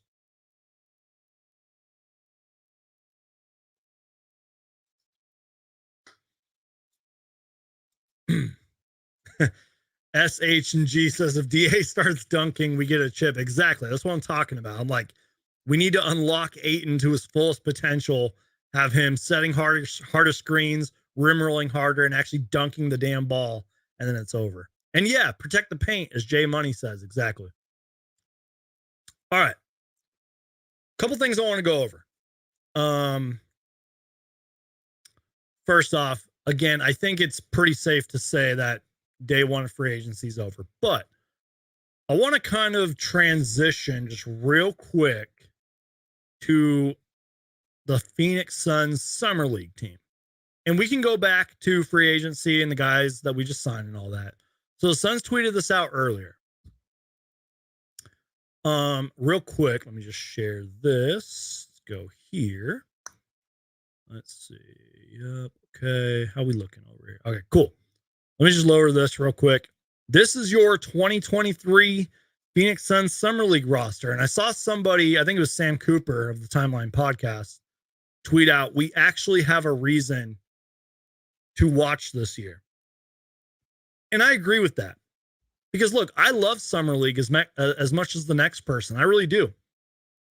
Pre-COVID and before I moved, I was going to Summer League for like 3-4 years straight. And I had a blast every time. And I encourage you guys, if you have the money, or if you live in Las Vegas or Utah or California, because there's that California Classic and the Utah Summer League, or Salt Lake Summer League, I encourage you to go. It's a blast. These players, most of them, are pretty much auditioning for a job. They're trying out for a job in Summer League. So my point being is that if you have the money and you have the time, go to Summer League, especially this year. Also, go early. If you do actually go early, as early as humanly possible, because it's going to get packed, especially with Victor Wembanyama there. But anyways, we actually have a reason to watch Summer League this year. Now, I don't know half of these players. I'm not going to lie to you. But again, these guys are auditioning for jobs and potentially could earn a spot on the Suns. Here's why I'm excited. One, because we'll be able to see the Suns' new rookie, Tamari Kamara. Also, Jordan Goodwin, who, he was in the G League last year and played pretty well for the Wizards late in the year. He's going to be in Summer League. I'm really excited to see what Jordan Goodwin can do. And then we got Isaiah Todd, who was also thrown in there. By the way, little Pelicans-related news. Herb Jones, who's a solid young defender, has agreed to a 4-year deal to stay with the Hornets. Herb Jones is a solid defender, so good for the Hornets to keep him around. But anyways. But yeah, Isaiah Todd. Just real quick, my thoughts on him. Really struggled in the G League, y'all. And that's kind of not a good sign. Like, he's like oozing with potential, and he's got size and he can shoot, but when you're struggling in the G League, it's probably not a good sign. But he was thrown in with this Bradley Beal trade. And I'm kind of paraphrasing the quote, but I think Jordan Goodwin was on with Burns and Gambo. And I think he said something along the lines that like him and Bradley Beal are brothers. And I think Bradley Beal's even talked about that because he mentored Jordan Goodwin and said really good things about him in previous, interviews and stuff. And I'm hyped for Jordan Goodwin, man. He can defend, can shoot occasionally. And you want to talk about a dog on defense and a guy that is going to be competitive and talk a bunch of crap in practice. That's Jordan Goodwin. Now, I don't really know the personality of Isaiah Todd, but again, just a young guy oozing with potential, still young, has size. And yeah, I'm excited. I'm pumped for Summer League, man. And maybe some of these other guys will prove they can play. And maybe make a roster spot potentially. So I wanted to just go over that Summer League thing real quick. Also, I think before we kind of wrap things up here, maybe we'll hit the 2-hour mark and then we'll call it a day. I kind of want to go over some other NBA related things. So if you guys are just here for strictly Suns talk, I think I've pretty much, besides my terrible analysis with Drew Eubanks and all those other guys that we signed, I think I pretty much talked the Suns in depth. Drew Eubanks and all these other guys, Bates-Diop and Metu, we're going to have to wait and see what happens with them. But I just kind of wanted to go over some other signings. Nothing really groundbreaking. I mean, Kyrie stays with the Mavericks. He got his bag. He's not coming to the Suns, which, whether you guys love him or hate him, John Gamble was right about that, because first it was Chris Haynes who reported that Kyrie was going to have a meeting with the Suns in Los Angeles. And then Gambo later, because he's on vacation right now, tweeted, that meeting's not happening. That's complete BS. He says something like that. And it makes sense. Maybe that was just all a thing for Kyrie to get a contract. But the Mavericks kind of have some questions. Like, they drafted Derek Lively, which I like that for them. They probably made a couple other moves that I'm overlooking, but like, I don't know, man. It didn't really work with, maybe Kyrie believes it's going to work with him and Luka, and that's why he's staying. But I also want to talk about the Warriors real quick. I really like the Chris Paul to the Warriors move. I really do.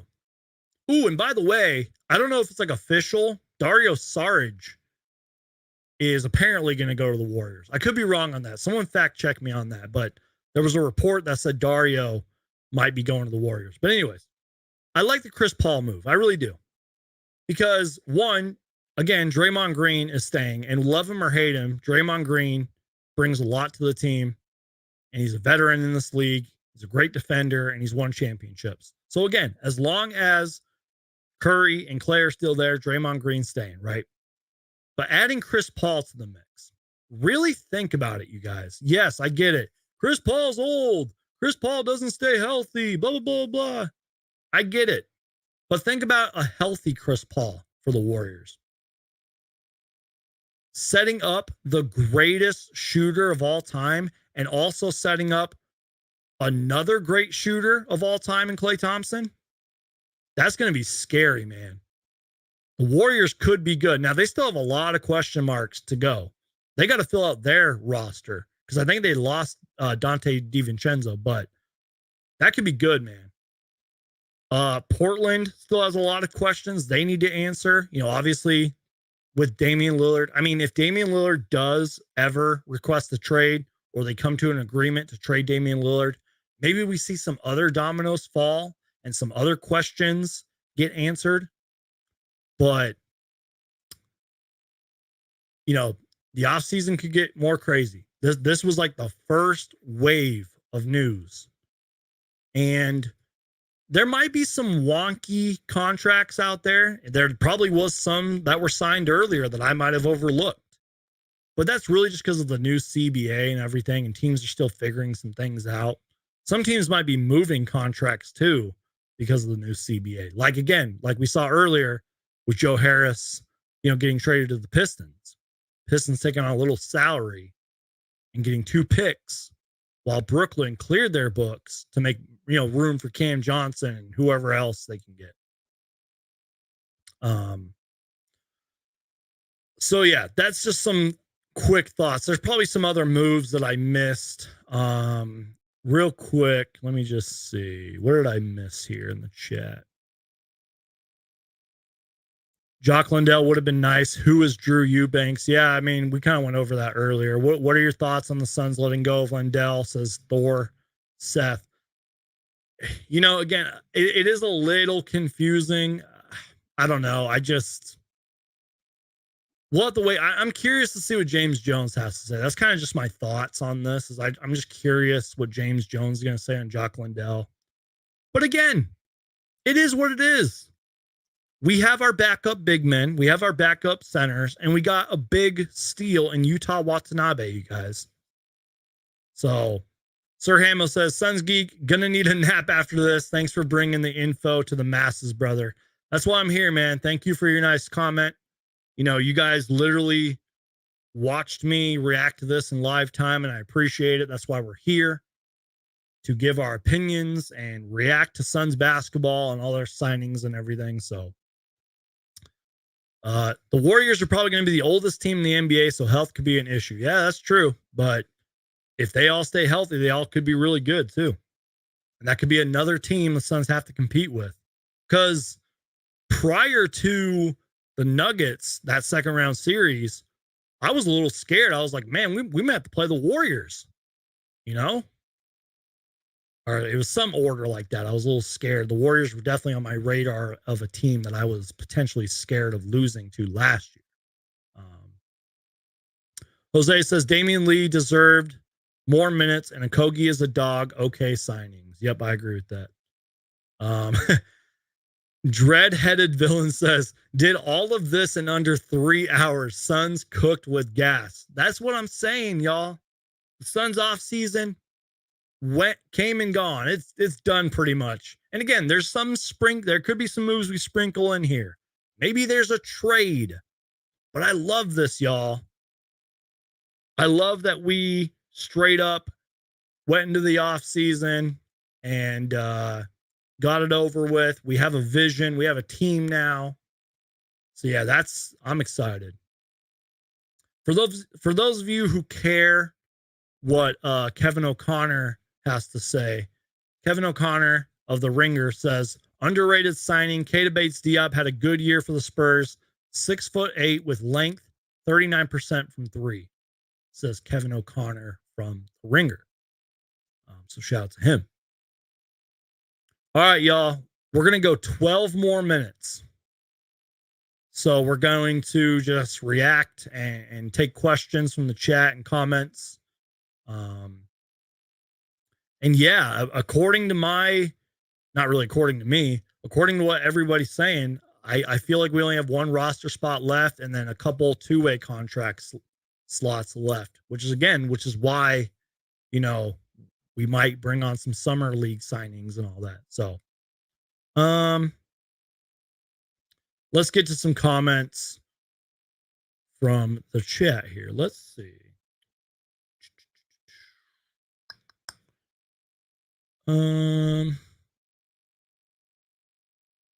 Who else should the Suns pursue now?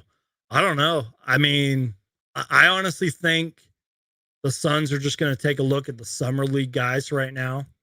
And maybe, again, assuming, now I'm not saying the Suns are going to get Damian Lillard, but assuming Damian Lillard gets traded and some other dominoes fall and teams make moves based off whatever Damian Lillard and the Blazers do, maybe that's the Suns, making some moves there. But right, it's probably going to get quiet is what I'm saying. Again, I don't know, but who should the Suns pursue? What kind of archetype? What kind of player?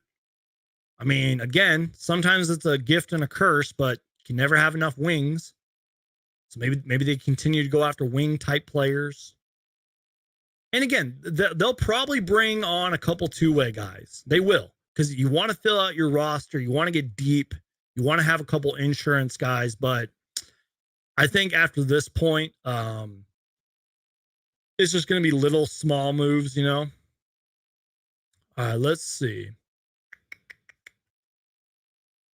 I think the Suns still need to trade DA. I think the Mavs had the best package, if not the Pacers for sure. That's just me personally. What about you?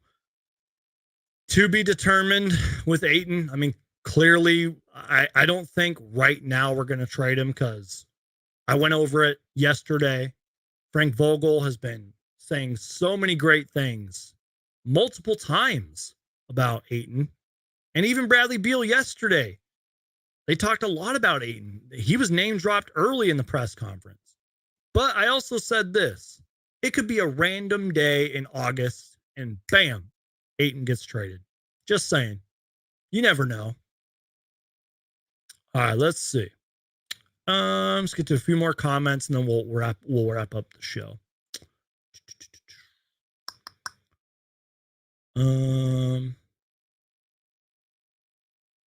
Sorry, I'm just reading the chat real quick.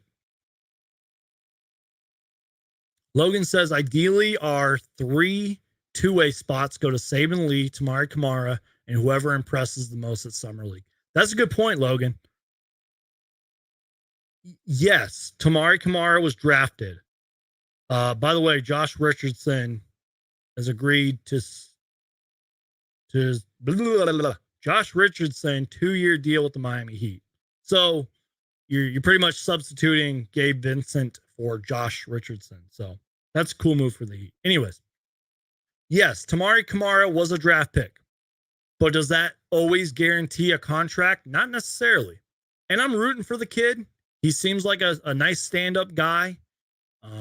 Seems like he's going to work hard, play hard every night, bring his defensive abilities to the team every day. And we're going to need that. We're going to need his size. We're going to need his defense. But yeah, Logan makes a good point here. Technically, our 3 two-way spots, and yes, there are 3 two-way contracts now, not just 2. The 3 spots could go to Saban Lee, which last was reported. They picked up his qualifying offer. Tamari Kamara could get that second one. And then if somebody really stands out for Summer League, maybe James Jones and Matt Ishbia are going to say, yeah, let's get that guy on the team. So I'm telling you guys, check out Summer League. Watch it on TV if you have it. I'll probably go live for those games or do a post-game show because we actually have a reason to watch. Like last year, I don't even remember what happened in Summer League last year because there was all that Jay Crowder stuff and Ayton and all that. And we didn't really have a standout player on our Summer League roster. And this year we do. Again, we got a Tamari Kamara. We got Jordan Goodwin, who's actually on our roster playing in Summer League.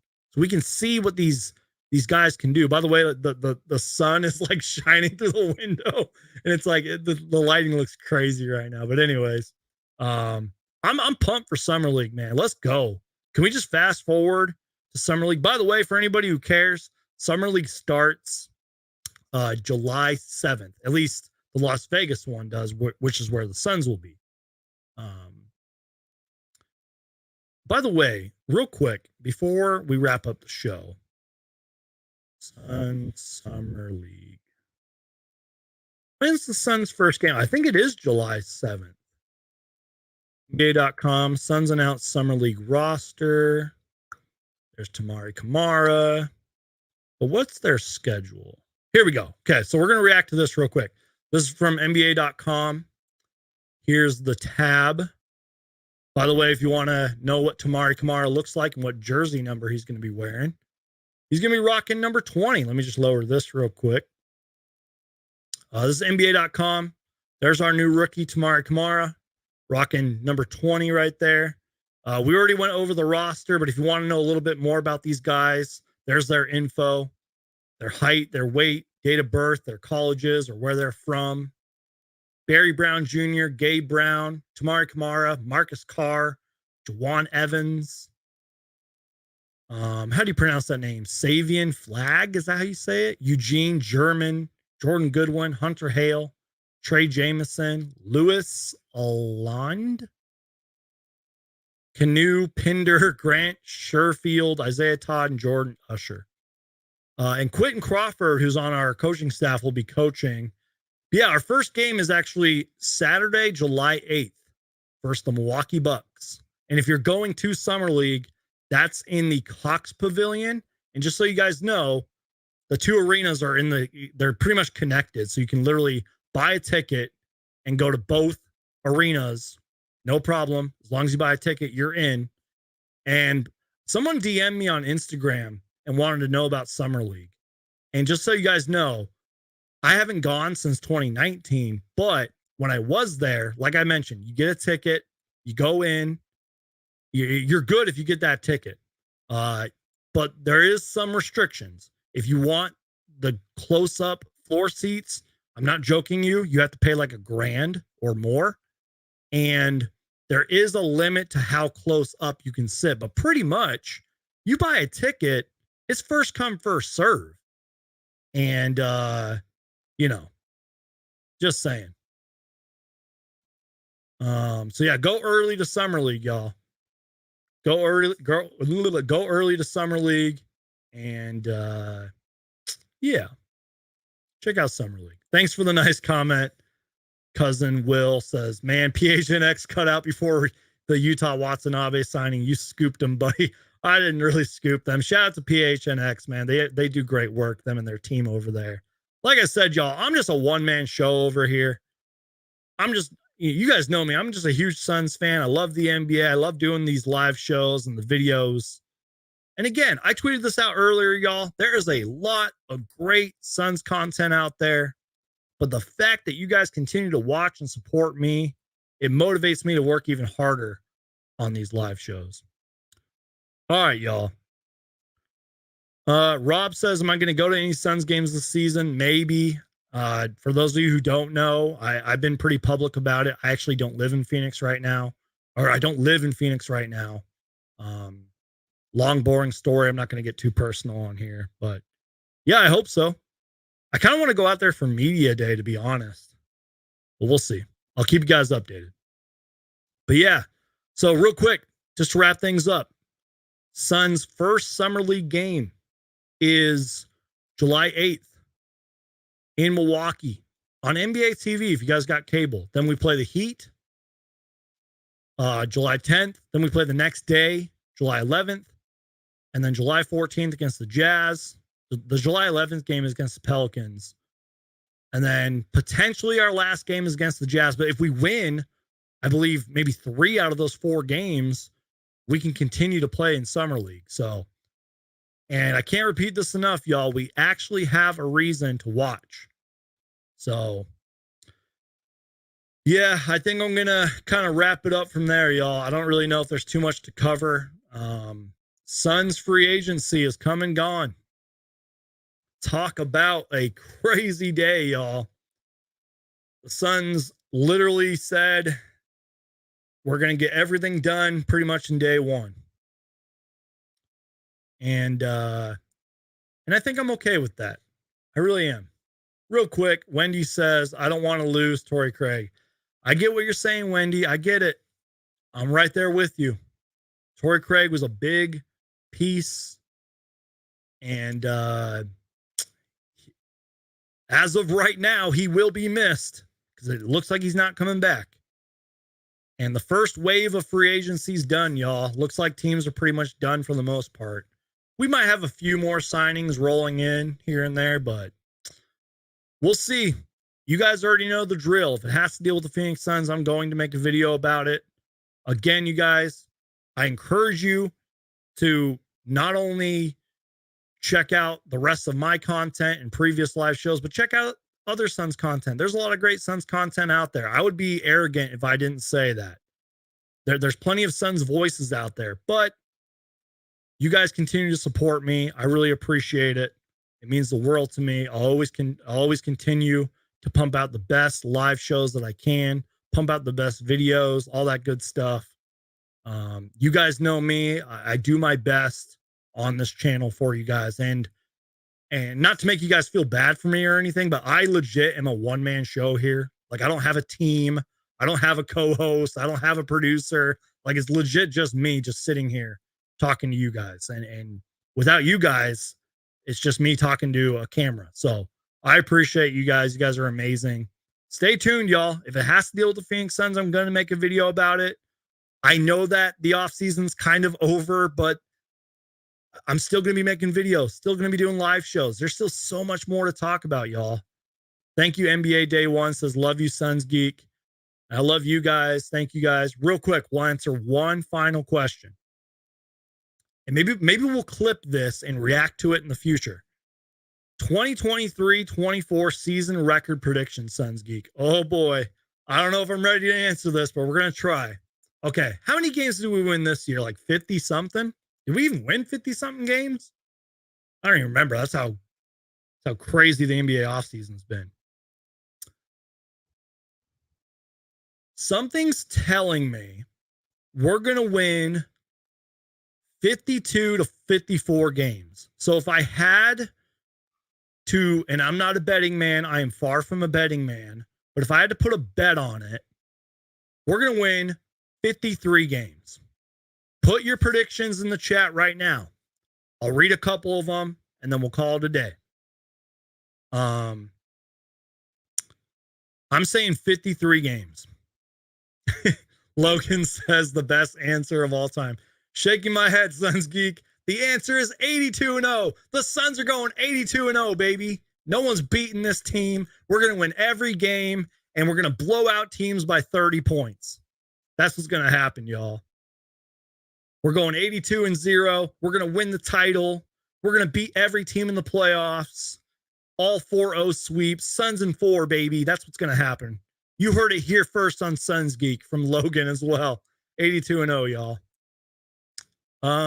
Wendy says 59 games. That's could happen. 63 says NBA Day One. Sin XL says 60 ? Could possibly be. Cole says 55. Yeah. I don't know why. I'm getting a feeling it's like we're probably going to win in the range of 50 to at least 55. Because we saw it last year, y'all. It's hard to win. Sir Hamo says 68. SH&G says 69. Nice. CL Oracle says 73. Okay. You guys keep hearing the statement. There's so much parity in the NBA. It's real though, you guys. Like, I've studied the history of basketball. I've studied the history of the Suns. This is some of the best competition the league has ever seen. And yeah, like the 90s was arguably the best era in basketball history, and maybe honorable mention to the early 2000s. But like, we haven't really seen this kind of competition and the way basketball is like kind of since the 90s and maybe the 80s. You know what I mean? And look, I've seen some trolls out there say like, oh, when LeBron and Curry are gone, the NBA is going to suck. And like, I get what they're saying, but like, there's so much amazing talent out there, y'all. The NBA is in good hands. And a lot of these star players like a Giannis, Booker, et cetera, Jokic, are still pretty damn young in NBA terms. So the NBA is in good hands. And what did I say earlier? The NBA is freaking expensive. And financially, it seems like the NBA is in a great place. So we don't got to worry about like a lockout, knock on wood. I literally just knocked on wood anytime soon, especially with this new CBA stuff. So the NBA is in good hands, y'all. And I got to be salty about something real quick. I know there's a lot of passionate football fans out there, and I respect you guys. And I do respect football as well, but I'm going to say it. The NBA is the greatest sport in the world, and the NBA is greater than football. Just saying. I love basketball, always will. I pretend like I'm a football fan for like a week, but that's like it. And then I watch the Super Bowl, and that's it, but I don't really care. All right, y'all. Logan says Vogel's going to be coach of the year. Tamari Kamara is going to be rookie of the year. Ayton defensive player of the year. Book MVP and finals MVP. Ooh, by the way, just real quick, one of my friends had a hot take. He said DeAndre Ayton's going to win most improved player. Shout out to my friend Jim. He commented that. Think about it, you guys. If Ayton gets truly unlocked, he could win most improved player. Just saying. All right, y'all. Let's see. Sir Hamill says it's going to be a hell of a season. Meet up Vegas. I wish I could go to Vegas this year, y'all. NBA One Day says 100% agree. Remember, people were doubting Curry in the beginning stages. I'm not going to lie, y'all. I wasn't like a Curry hater. Like, I knew he could shoot and all that, but I didn't know Curry was going to like change the game like he did. And I was a little skeptical because let's be real, those ankle injuries were real. That might get overlooked nowadays with Steph Curry because, yeah, he's the greatest shooter of all time. He's one of the best players of all time, championships, yada, yada, yada. But people kind of forget his ankle injuries were a real thing. I think it was in college too when he was at Davidson. And that's, you know, like Sin XL says, remember people were doubting Curry in his beginning stages. It's real. The ankles and the injury were a real thing for Curry, y'all. Let's see.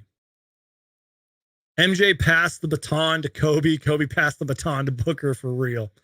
Ooh, okay. I know that I said I was going to end the show like 7 minutes ago. And look, I'm not trying to pick on this individual here, but I have seen this guy tweet out some troll-ish things before. I don't know what his deal is. But I did quote tweet this. I did react to this on Twitter. We're gonna react to two more things, but I was a little passionate about this, and I saw some fellow Suns people get really passionate about this tweet. Let me just find the tweet first. Let's see, where was it? All right. Here it is. Oh, wait, that's not it. Oh yeah, here it is. Yeah, this is it. Okay. So again, this was before, well, my lighting is like tripping right now. This was before free agency started. And I don't know why this person tweeted it out, but I quote tweeted it and a lot of Suns fans weren't happy reading this. So this is the tweet, y'all. Per an NBA insider, apparently, on the condition of anatomy, is that how you say that word? Kyrie Irving and Kevin Durant is one of the best two punches in basketball and healthy. And the source is right about that, right? We all know that. Yada, yada, yada, yada. So the tweet goes on. But the bottom tweet is what got, the bottom tweet is what got Phoenix Suns fans mad. Apparently, this NBA insider said, he also stated, quote, don't rule out a blockbuster trade by moving Devin Booker if they can get a commitment from Kyrie Irving. Isaiah Thomas is not around for a check. He's there to cash a check, which is an NBA championship, closed quote. That's what this person, Landon Buford, apparently was told by some NBA insider. And again, I'm not saying Landon here is a bad person, but I have seen some troll-ish things from this person before. And I stopped reading originally. I stopped reading when he said, also, stated, quote, don't rule out a blockbuster trade by moving Devin Booker. Devin Booker is, guys, I've said it so many times. Things would have to go from terrible to disastrous for Devin Booker to even consider a trade. So don't let these little tweets, don't let what ESPN and all these clickbait, websites and YouTube videos are saying.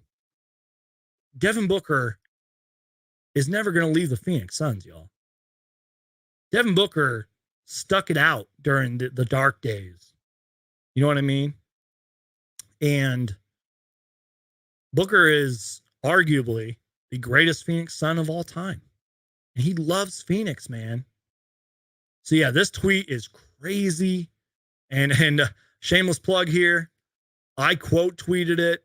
There was a lot of good quote tweets and reactions, but I tweeted this out. I got 270 likes so far, but I said, quote, don't rule out a blockbuster trade by moving Devin Booker.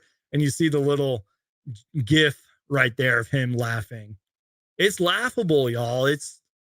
Don't ever put Devin Booker in a sentence with the word trade. And I also follow that up by saying with what Bradley Beal said. And thank you, Bradley Beal, for saying this. Thank you, Bradley Beal, for acknowledging that this is Devin Booker's team. As he puts it, this is Book Nation. And look, I wasn't trying to stir up, quote, drama when Kevin Durant got here and I said this is still Booker's team, because a lot of people in the comments didn't like that. I wasn't trying to stir up drama. I was just stating a fact. Devin Booker, this is Devin Booker's team. KD knows that. Bradley Beal knows that. Frank Vogel knows that. This is Book Nation, baby. Devin Booker it's not just the on-the-court stuff. Like, yeah, we love him for the player that he is, and he's arguably one of the greatest Suns of all time, but he's a great person, y'all.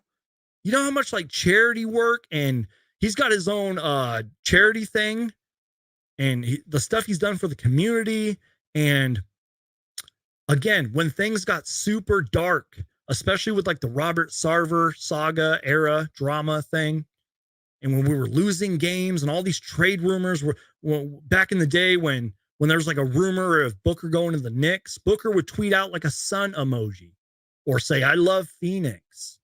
Or he'd talk to the media and say, yeah, I love Phoenix, man. I'm not going anywhere. Booker's great, man. Thank you, Logan, for being here, brother. I appreciate you, man. Said, headed to D&D later, Geek. Have fun, Logan. So yeah, shout out to Devin Booker, man. He's incredible. Something special about Book, you know what I mean? One more thing we're going to react to, then we're going to call it a day for real, unless there's breaking news. Let me just pull this up. Let's go to the Suns Twitter, shall we? We've already seen Bradley Beal, hold up a Suns jersey and all that, but this was tweeted out earlier. Bradley Beal in his new threads. Check it out, guys. I believe that's photographer Barry Gossage right there. Bradley Beal in his new threads. Can y'all see that? Doing a little photo op for the pictures and all that. Bradley Beal. By the way, real quick, Rui Hachimura is returning to the Lakers on a 3-year, $51 million deal. Nice. But yeah, Bradley Beal, y'all, is here in the Valley. It's official. It's real. Look at him in his new threads. Ooh. And real quick reminder, y'all. We've talked about this before. We're going to talk about it again. The reason you keep seeing statement Suns jerseys, which is the jersey that Bradley Beal's in right now, is because I believe we're getting new jerseys, in August probably, or maybe September at latest. Shout out to Suns Uni Tracker. They've been all over that.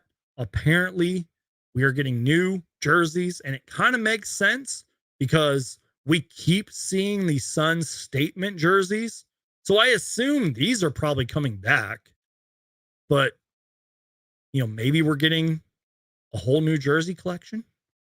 I believe we're getting a new statement jersey almost every year, on the exception of the Valley jerseys, which were 2 years in a row.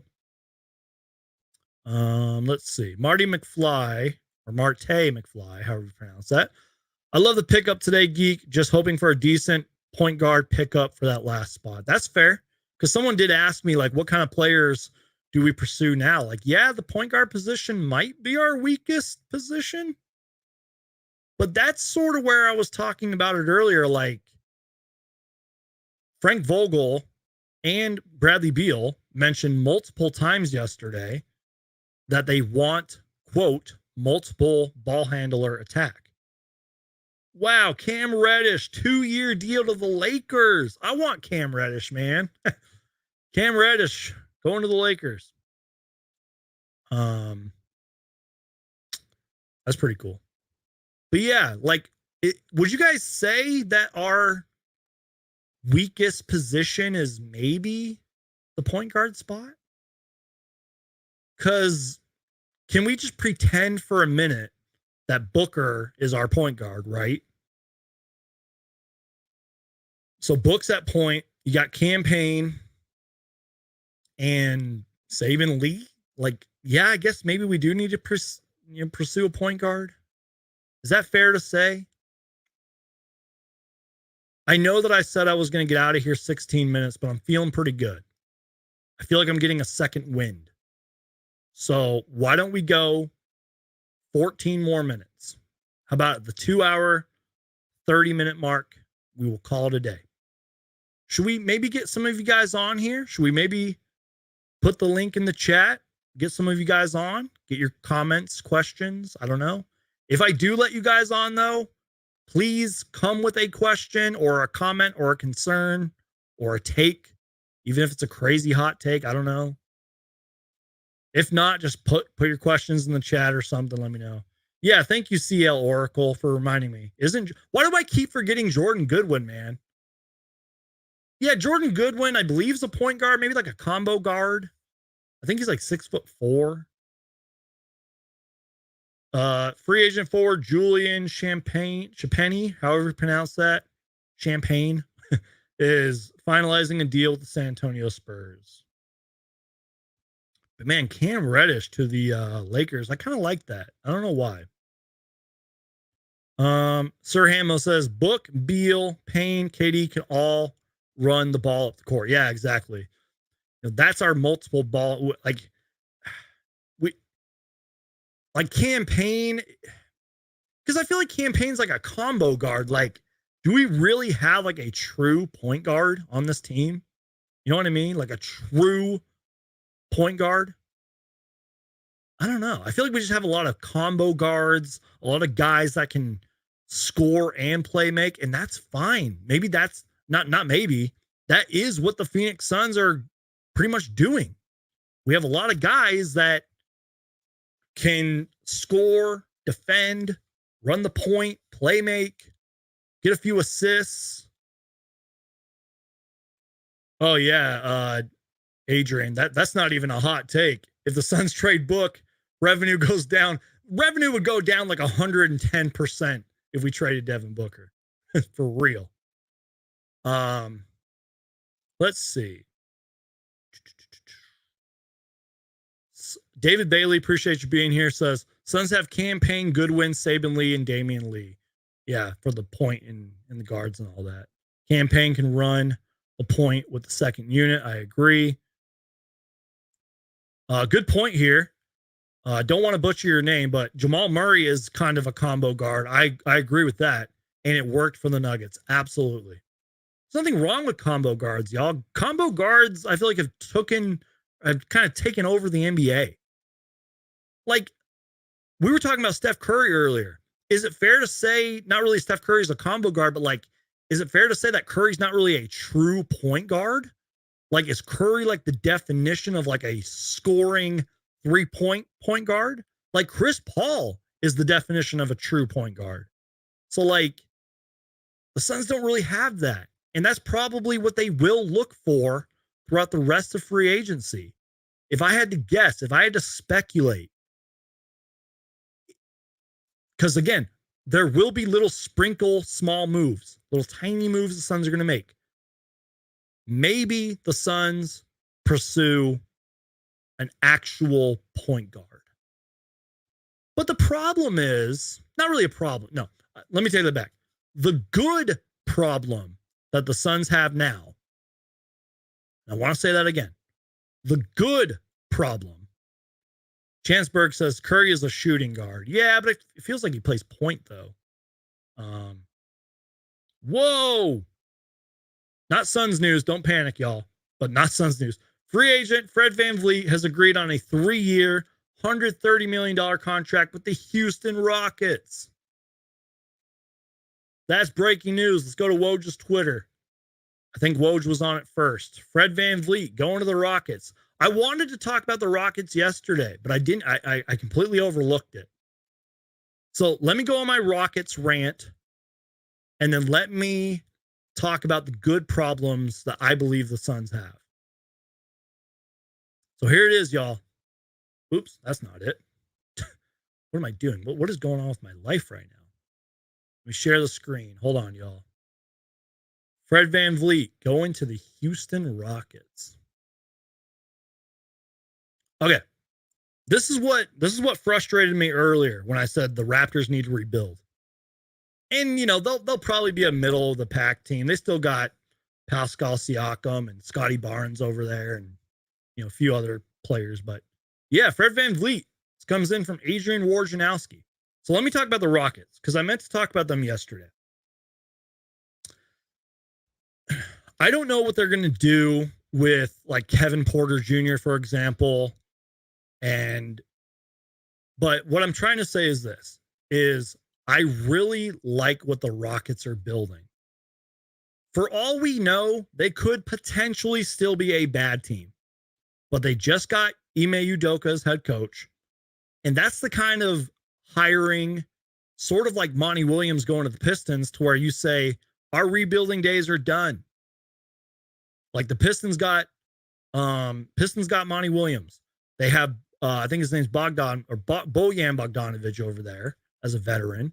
Plus they got a bunch of talented young kids. Cade Cunningham, Jaden Ivey, Jalen Duren, Sar Thompson, etc. So sort of like the Rockets over here. This is my Rockets rant. Fred VanVleet, veteran in this league, good player. I don't know if he's worth $130 million, but he can play, right? So the Rockets, assuming, whatever happens with Kevin Porter Jr. or whatever, they have Alfred Sengun, who is a super talented center, very talented. They got Jabari Smith, who was the 3rd overall pick in last year's draft, Jalen Green, and who am I forgetting? They have like all these young kids. I think they drafted Amon Thompson, who I'm a fan of, and they stole Cam Whitmore in the draft at 20, plus a few other players. So they could be a bad team. They're going to probably be very raw, but I think it's safe to say that the Rockets are done rebuilding and the Pistons are done rebuilding.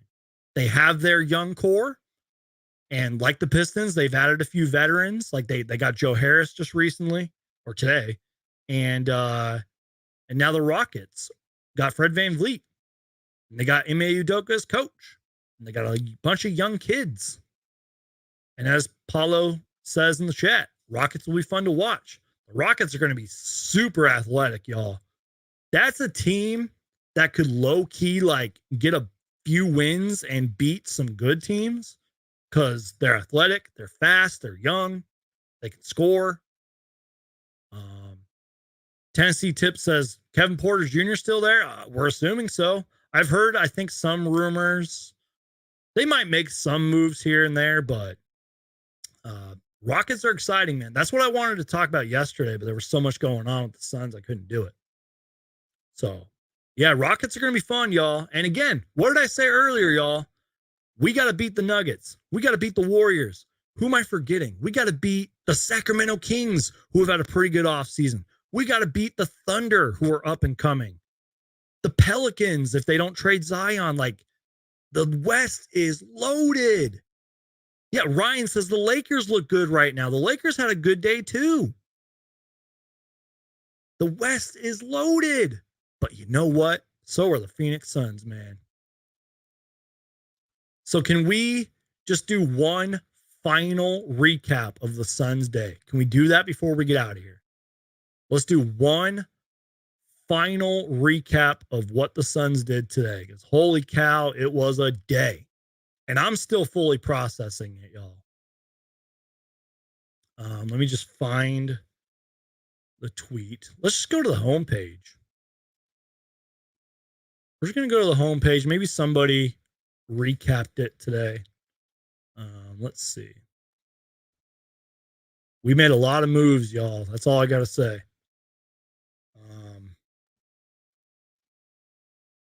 Let's see. Hold on real quick. Give me a second here, guys. Then we'll wrap up the show. Here we go. And we sort of went over this, but just to recap, I'm going to share the screen. Shout out to Zona Hoops on Twitter. He's a great follow. Suns updated depth chart. Booker, Payne. You're assuming that's the point right there. Beal, Lee, Goodwin. Okogie, Yuta, Watanabe, Tamari Kamara at the threes. Durant, Bates-Diop, Ish Wainwright at the fours. Ayton, Eubanks, and Metu at the center big man position.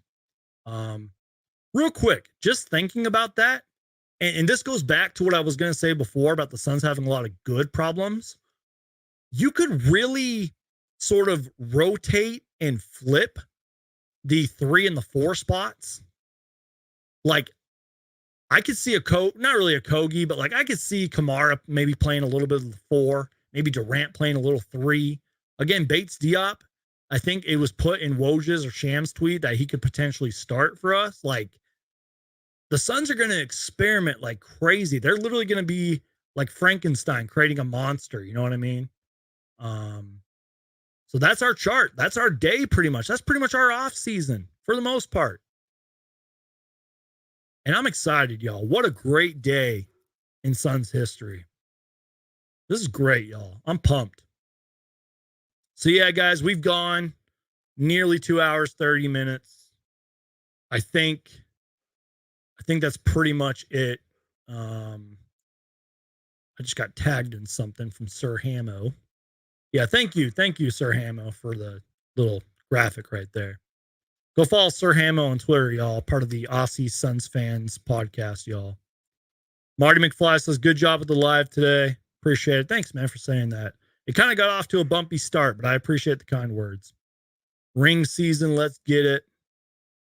Wendy says, what do you think will happen with Kevin Love, Lakers or Suns?